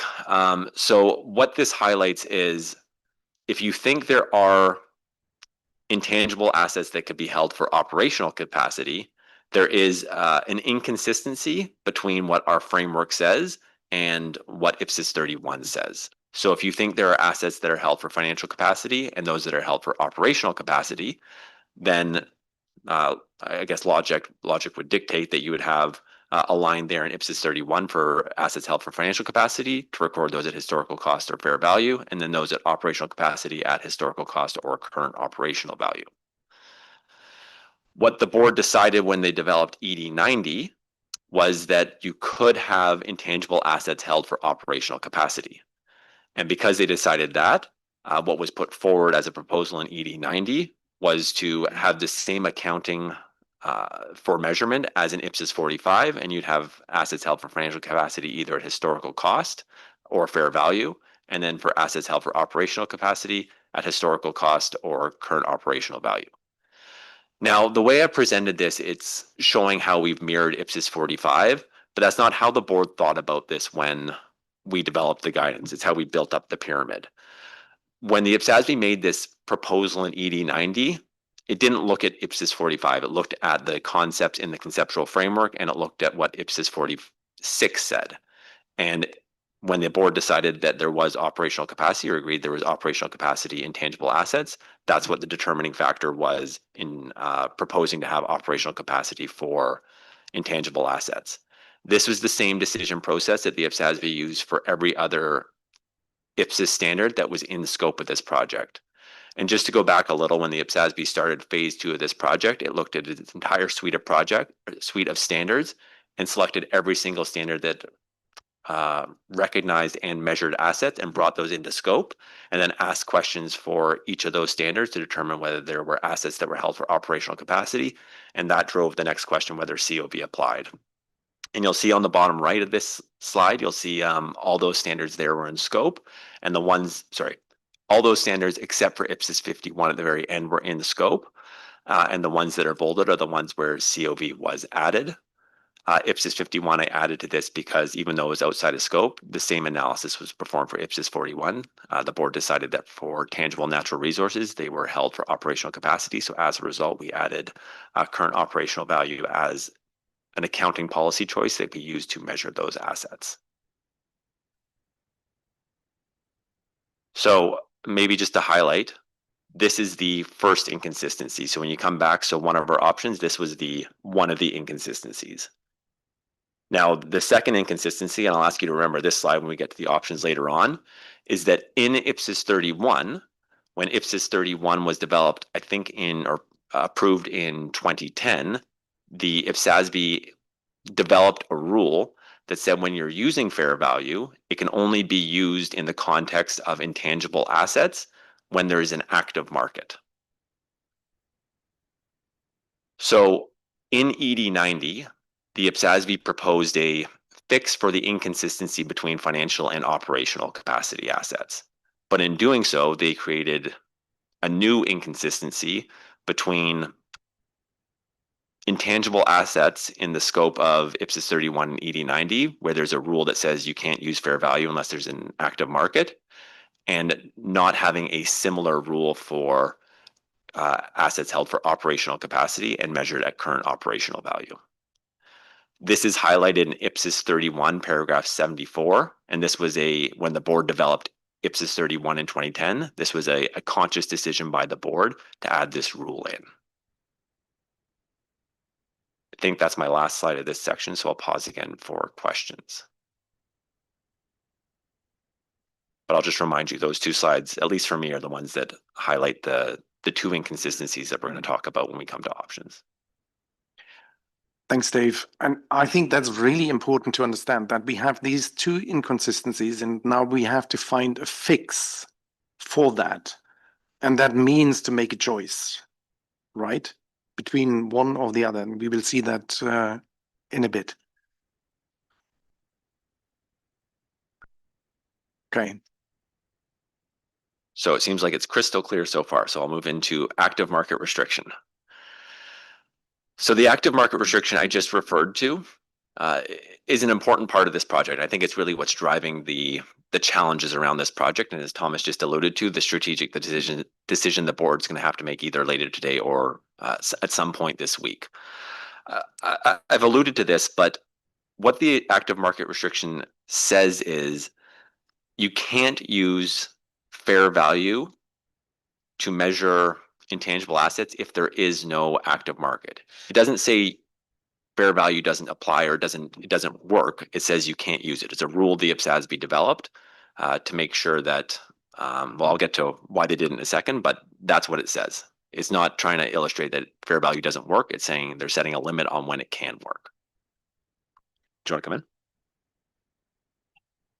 in? Just to kind of reiterate that this is kind of not contradicting the already made board's decisions that COV could conceptually be applied, and it's not contradicting that COV could be practically applied. It's then the third step, kind of deciding on, do we want COV to be applied to intangibles? And if yes, under which conditions? I think that's important to understand. We decided on conceptual, we decided on practical applicability, and now we have to decide, as kind of the IASB and kind of consequentially the IPSASB following that decided for fair value. We don't want to have fair value being applied kind of if there's not kind of certain conditions fulfilled. Do we want to mirror that for COV for current operational value? And actually, I think that is important to understand, that this step is missing. And that's exactly why I thought there was a strategic discussion missing before we move on and think about what kind of guidance do we need to add to IPSAS 3031. We can't do that before we haven't decided on that. Is that clear? Mike, you're looking at me like, no. Okay, it's your normal look, like, okay, okay, all right. Okay, so with that, can we move on? Thomas touched on this, and for the rest of the presentation, I'll focus on the IPSASB's decisions in 2010, but this is aligned with IAS 38, paragraph 75. So the active market restriction does exist in the IASB literature, and this is an aligned standard, which is one of the reasons the IPSASB included it in their 2010 version of IPSAS 31. So going back even further than the beginning of the measurement project, in 2010, when the IPSASB approved IPSAS 31, I'll go back and give a little context as to remind people what the world was like in 2010. And you have to remember, we're coming out of the global financial crisis in 2008. I think Enron and Exxon, or Enron and WorldCom, and some high-profile audit failures were still top of mind for everyone in the audit and accounting profession. And I'd say partly as a result, what the IPSASB was concerned about then, and rightly so, was manipulation of assets and what I think I've called here is balance sheet inflation. So if there was a view in 2010 that there was room to manipulate fair value as it relates to intangible assets, that would mean that it'd be an ability to inflate your balance sheet for assets that are very difficult to measure. So I just wanted to provide that context of the world the board was operating in 2010. And that doesn't mean the board needs to ignore that at all or operate differently now, but just reminder that these were things that would have been in the back of the board's mind in 2010, all the world events that were going on at that time. So the reasons that IPSAS 31 includes the active market restriction, I've touched on some of these. The first is that, and I think this is absolutely true, intangibles are often unique. I know that's not true of every single intangible asset, but if I think of patents, patents are designed to be unique. They're supposed to give you rights to a specific item. There might be some software that's more broadly applied, but often software is developed for the specific use of the entity. Licenses, again, there might be used by a few entities, but usually they're not broadly applied across a broad jurisdiction. So going back to the point on manipulation, when intangibles are unique, there's often not a broad market or a lot of assumptions that can be broadly assumed from market inputs. So that provides reasons to have an active market restriction and limit the use of fair value when measuring intangible assets. The second point, value depends heavily on future expectations. So this ties in a little to how unique intangible assets are. But when valuing intangible assets, if the value really depends on how the entity is going to use it, that's going to depend a lot on what the entity's internal assumptions are. And those are difficult to verify by other market participants and may change entity to entity. And then finally, susceptibility to manipulation. This goes back to my first comment on balance sheet inflation. If an entity has a motive to inflate their balance sheet, this would be a way to inflate it without the ability to audit at a very high degree, because the inputs are going to be, to a large part, unobservable. So as a result, the board in 2010 decided that it was appropriate to include or develop a rule based on what the IASB had developed, and that's what led us to the active market restriction.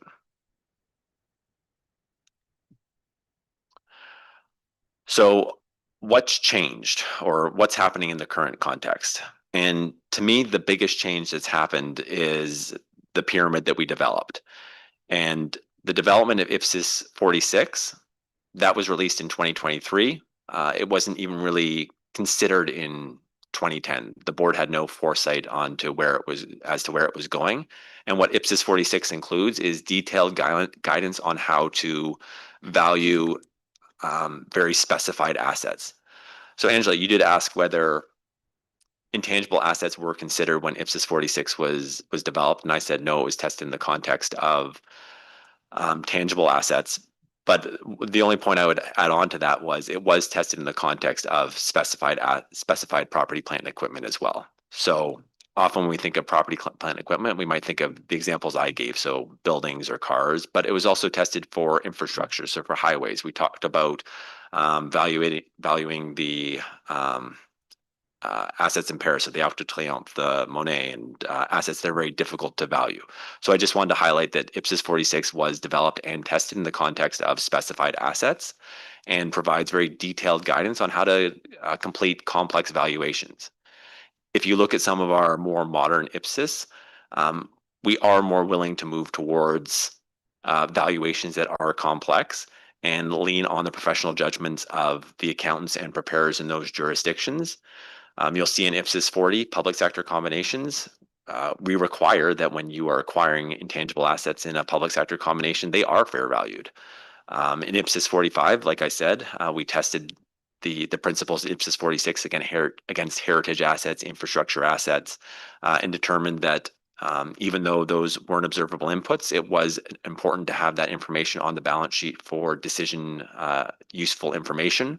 And then finally, the most recent example, IPSAS 51, the IPSASB decided that natural resources were primarily held for the operational capacity, and the IPSASB, and if you wanted to account for those at current value, you should use current operational value. We talked about spectrum, rainforest, wildlife, bodies of water. In all cases, very difficult assets to measure, but we felt that the principles in IPSAS 46 were sufficient to help with those jurisdictions in applying difficult measurements to current operational value. The last point on this slide is, this is why I tried to provide some context as to what the board was facing in 2010, is that I have a great understanding as to why the IPSASB developed the active market restriction in the context of developing intangible assets in 2010, but it's not consistent with how our conceptual framework and IPSAS 46 is designed today. You've seen the top half of this slide before. This highlights the principal differences between fair value and current operational value. This will lead a little into one of the options, but this talks about how with IPSAS 31, the active market restriction was really concerned about, or why it was developed, was unreliable market data, hypothetical exchange prices, and speculative future cash flows. What I want to emphasize here is this isn't what COV is trying to focus on. It's not focusing on the market perspective. It's not looking at those market inputs. It's looking at the value to the entity. So if the IPSASB, and we'll get to this I think in a couple of slides, wants to move forward with a active market restriction type restriction or rule for current operational value, I think the board would have to modify it in some way to be more consistent with the principles of current operational value. And then the last slide I wanted to go through was in the current context of current operational value. Staff had a discussion with our colleagues at RICS, the Royal Institute of Chartered Surveyors, and talked to them about 3 examples, real life examples. We got some fact patterns around fishing licenses, I think internally generated software and externally purchased software, and asked them about valuation. And we talked about all of them, and for the most part, we talked mostly in the context of fair value because that's what they're more familiar with.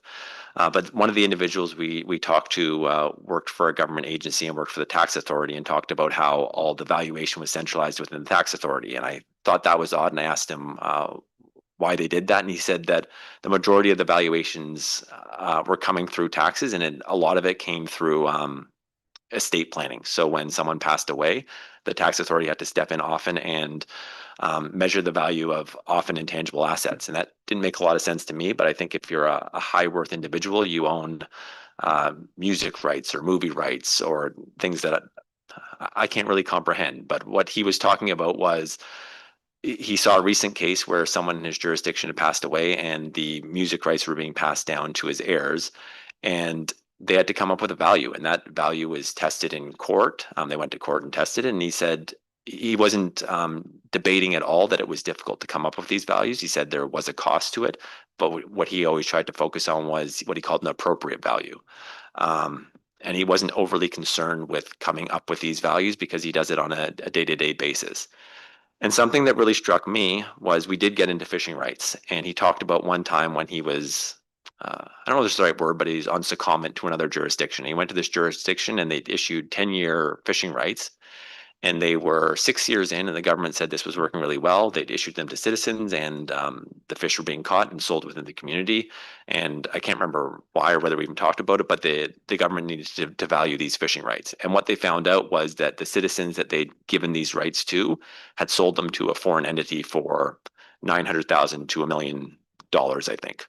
And what the lesson there for the community was that they'd given away these rights without knowing the value they'd given away. And it just reminded me of what we were trying to do in IPSAS 51 was try to provide decision useful information so that entities can make informed decisions. It's not about whether the entity should or should not give away the fishing rights, but they should know how much value they're giving away or what they should charge for those fishing rights if they want to do that. And that just resonated with me in the context of natural resources, where we said if you're going to give away a forest to for lumber for whatever reason, we want to know the value of that forest that should be on your books and the value that you're giving away. So that was all in the context. Sorry, I went off with a story a little, but in the context of the usefulness of current operational value in the context of everything that the IPSASB does. So again, I'll pause and I'll move back into the issues to consider. Andrew, come in. Thanks. Dave, just a couple of questions that I perhaps don't understand how you get to some of the conclusions. So just, appreciate a little bit more understanding. So let me perhaps start with the first one because it was verbal. The others are on your slide, so I can take you back to them. When you speak now, for example, about the rights that we're giving away, and we're trying to capture the value we're giving away, I don't think that's what COV is trying to capture, right? So if I'm trying to give something away, I'd rather look at a market-based value to try and get to that, to work out what's the value that I could really, so fair value would probably be a better measurement based on COV. So I don't think that financial reporting is best placed in those, particularly if I'm looking at a COV, but just wanted to get your thoughts on that one. The other two was you had a slide there where you said it was a green block and you said that conceptually the active market restriction is outdated. I didn't understand how you arrived at that conclusion. So if you could perhaps just how you got there, the support that you've got there. I'm struggling to get to that conclusion at the moment. And then you had a slide there as well around that when you spoke to RICS, they said that, well, I don't know if it's them that told you that, but the slide says essentially COV, and the objective there is to prevent the undervaluation of digital government assets, for example. And then there was a bunch of examples about internally generated. Yeah, this one. There we go. The systematic undervaluation of digital government assets. We speak about the invisibility of internally generated these investments and the imbalance.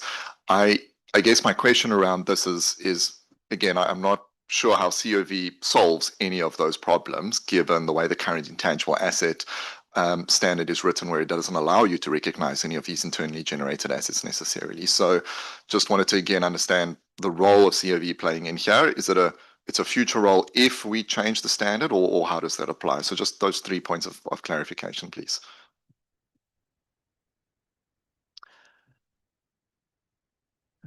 So the first one, Andrew, so you're absolutely right. When I talked to RICS, we talked about basically everything in the context of fair value. We went through the three detailed examples where we went and got case facts and talked through those, but fair value was what they're most familiar with. And we talked somewhat about COV, but just wanted to point out that you're right. We talked about it in the context of fair value. My view is I take your point that fair value might be is definitely a better measure of the market value of the fishing rights. The reason why I think COV and getting a value on the balance sheet is important is it just shows a value to the government. So they're not if they decide to sell them, they don't get this massive gain. At least there's something on their balance sheet. What's the value to the government that they're giving away by selling or giving away these fishing rights? So absolutely right. We talked about it in the context of fair value. Agree with your point that fair value is a better measure of the market value of the fishing rights. But I do think that COV provides a value of the fishing rights to the government entity. Sorry, can I just, it might be helpful just to get the clarification, but so if we're putting COV on, I mean, the aim of COV is to show the operational and the use for me rather than having this value that I'm preventing to try and give away. Because again, that's then going to an exit rather than a use. So sorry, I just want to get these tensions right in my mind, at least. I think they're important. Okay, so yeah, because I think fair value is all of these exits that I'm hearing you talk about COV, so it's a very different purpose to that. Okay. So agree on that.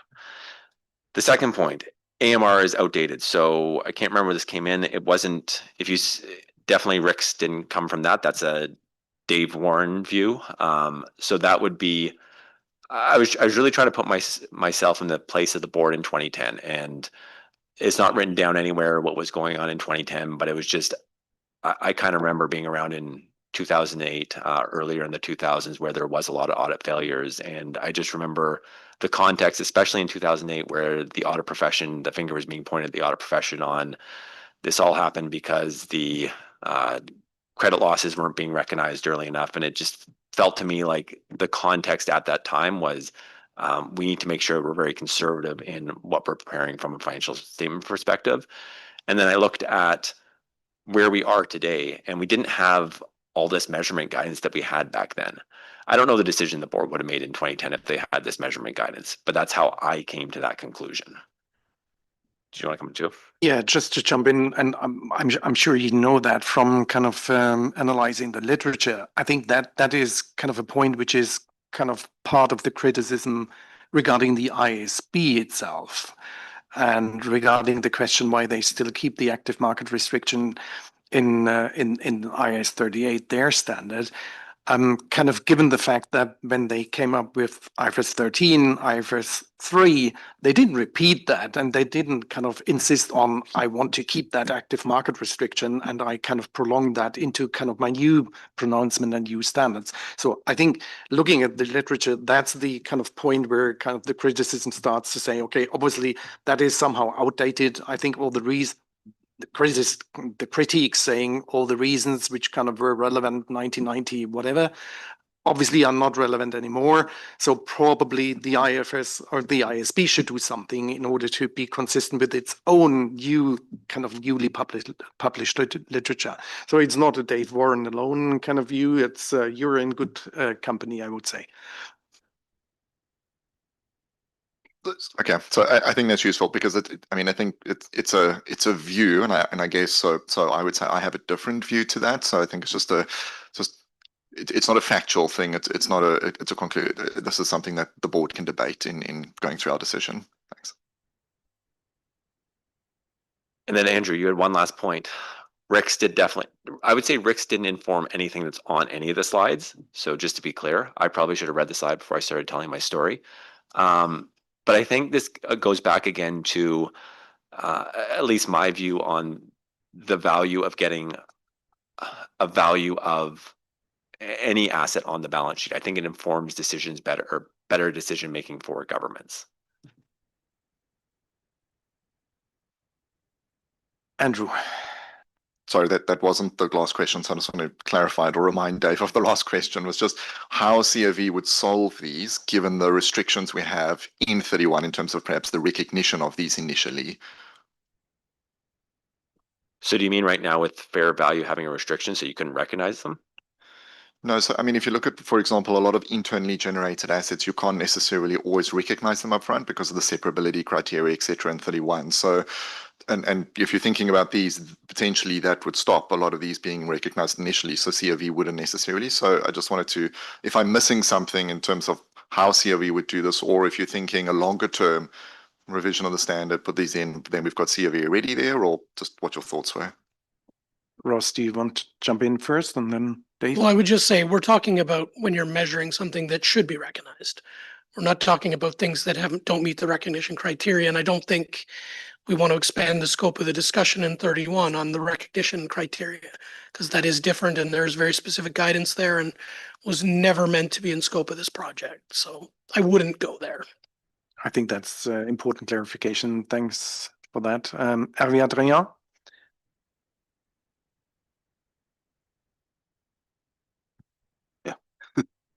Well, since it's an educational session, allow me to put a question for my personal education, because I don't always understand everything. But you're right to stay on that slide, because I followed the coherence of your presentation down to this time. But what I don't understand is the absolute merits that this slide shows, where it says objective COV, etc., is okay. It may avoid undervaluation of digital assets, digital public assets, where in fact, I agree with the underreporting of digital transformation investments. Sometimes it's very often that we can comment to that.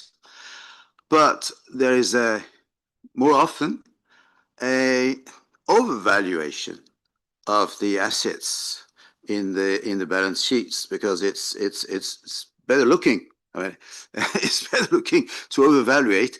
Now, if the parameters are properly disclosed to the decision makers, that is internal costs, etc., etc., well, this overvaluation could be, controlled by the decision makers, but more often it's an overvaluation.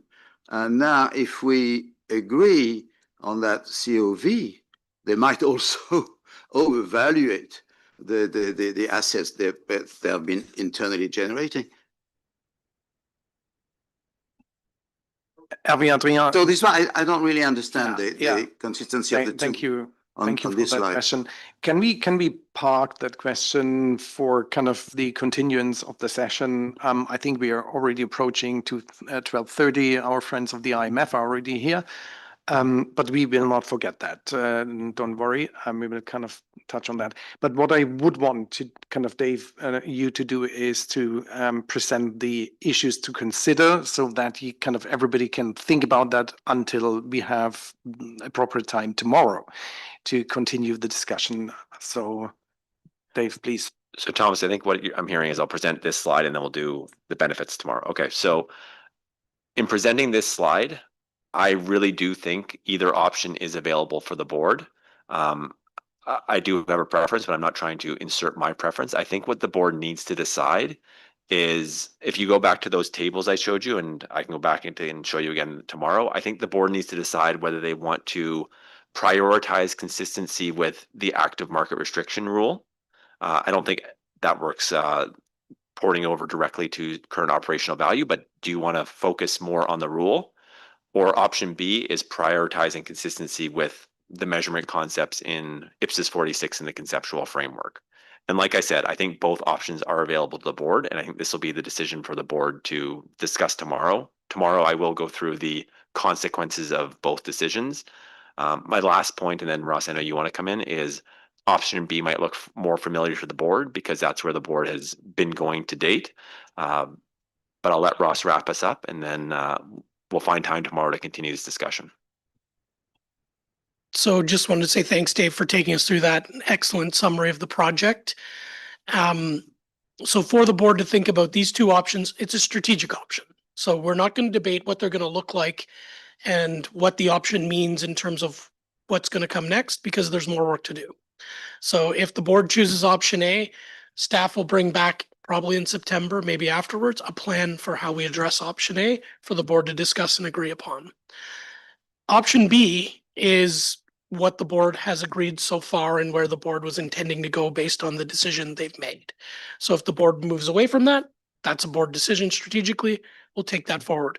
If the board decides to go with option B, then we'll continue to take that forward and we'll bring back what that will look like at a future meeting for the board to discuss going further. So this is a fork in the road strategic discussion.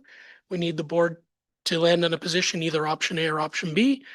You have a night to think about it and go away and reconsider what you might want to do. And we'll have time tomorrow to have that debate. Yeah, thanks, Ross, for that clarification. And I think that leaves me with kind of wishing you good night, good sleep, and come back recovered. Angela, very brief, please.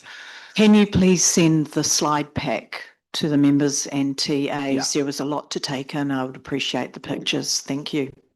Of course, we will do. So thank you very much for kind of that for today. Thanks, Dave. I think that was really excellent. A great job. Murray? Yeah?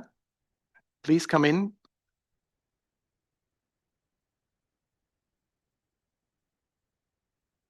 Thank you. Thank you. My comment is not effective. However, I would like to say something about the importance of the COB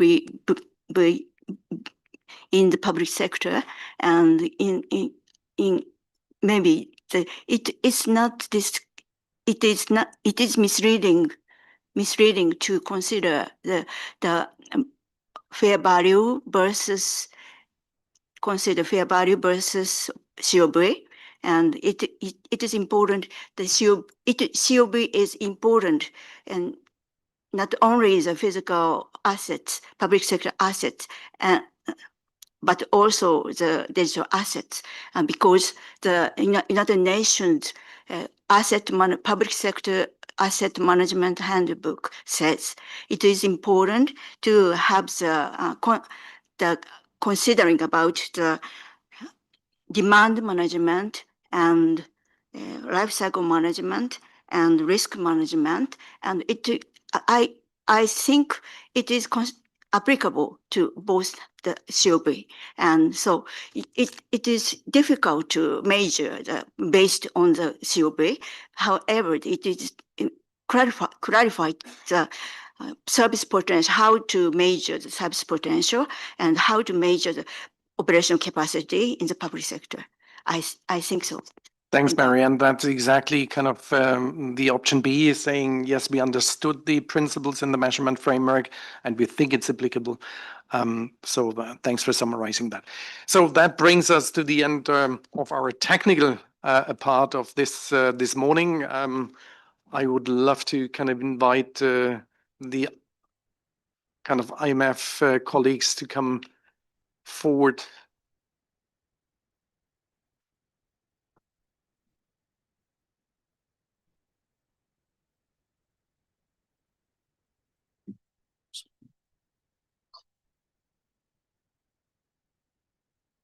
So please take a seat wherever you want. 3 chairs, 3 people. Hello. Hello. How are you? Very well. Hello, hello together. So I think it's great that you're joining us. Thank you very much for kind of making the time.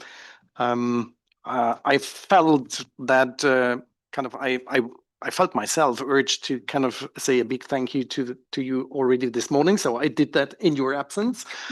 But I kind of definitely want to kind of repeat that now as you're here. Kind of as you know, kind of like many of you, I'm traveling quite a bit, and wherever I'm talking around the world to governments, public sector institutions, or public sector colleagues,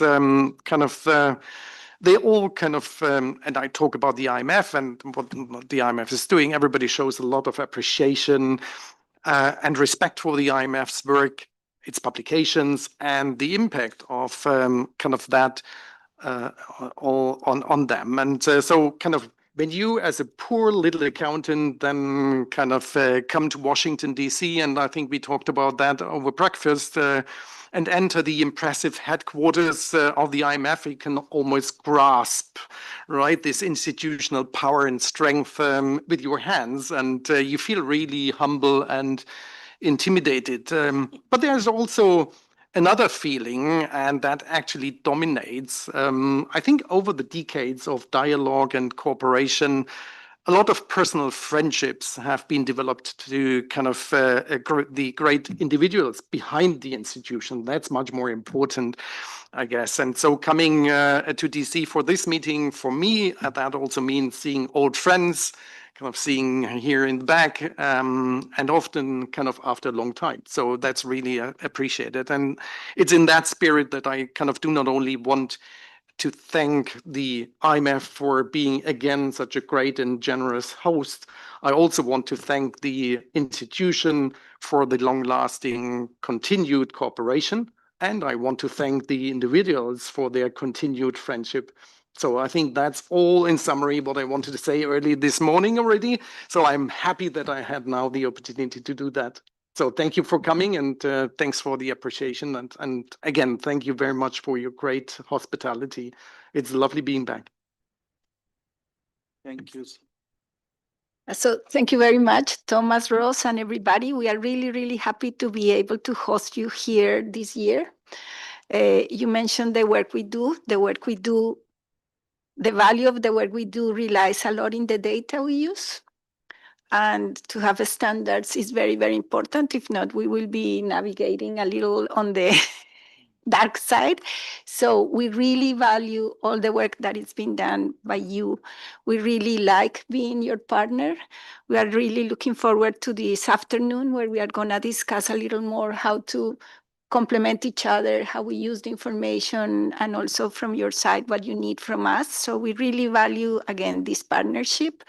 As you say, friends, there are people who have worked with you for a long time, and they really also value that friendship. And we really look forward for you to have 4 days of very successful work. And in addition, the panels we have organized as part of this event so that we can have more dialogue and communication. So welcome to our building, and looking forward to the conversation.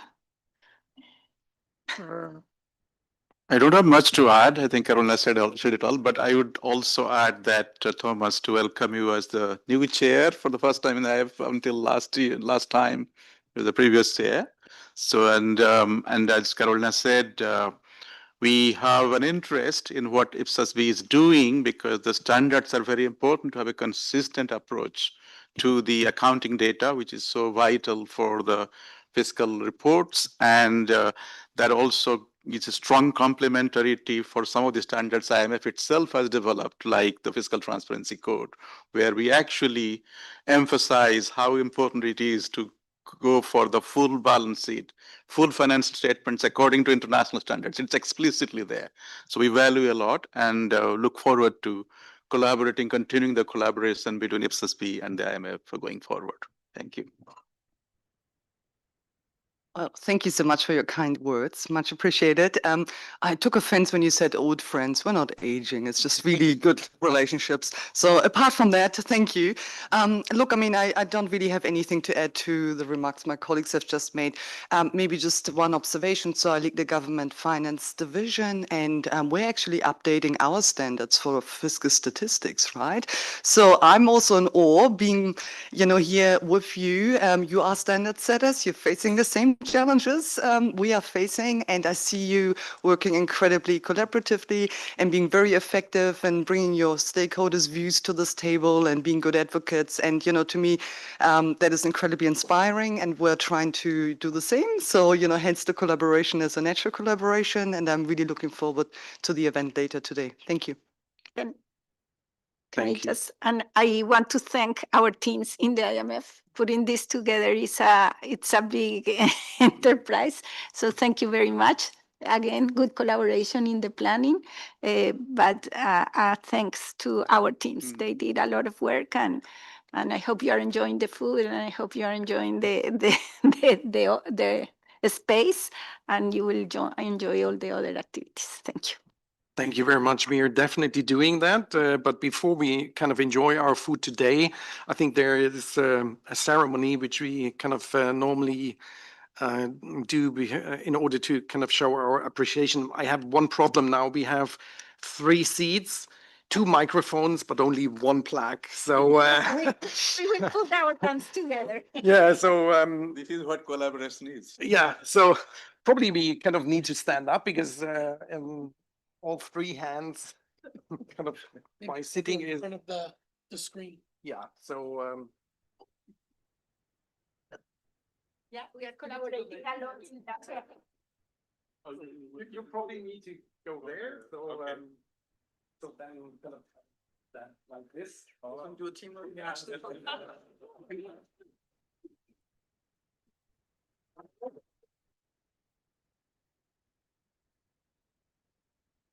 Thank you.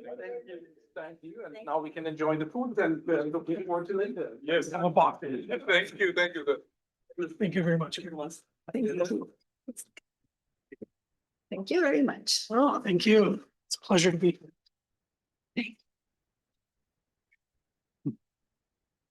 Okay, very well. Joshua.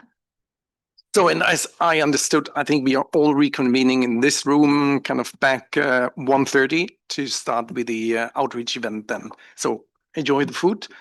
Yeah, you better take all your belongings because there will be kind of like a change in seating, I guess. Yeah, I think the board members will still sit around the table. We might just be shifting people slightly because we're going to make a little bit of room for some of the IMF speakers to join, but that'll mostly be on the front, but you might get squeezed a little bit to fit you I in. think this side cannot be squeezed Yeah, anymore. I think maybe anyway, we'll make it work. Thanks. It's already cozy over there, right? Lauren's got us under control. Sorry, for those who are getting headshots, just headshots mean photographs of your heads for the website.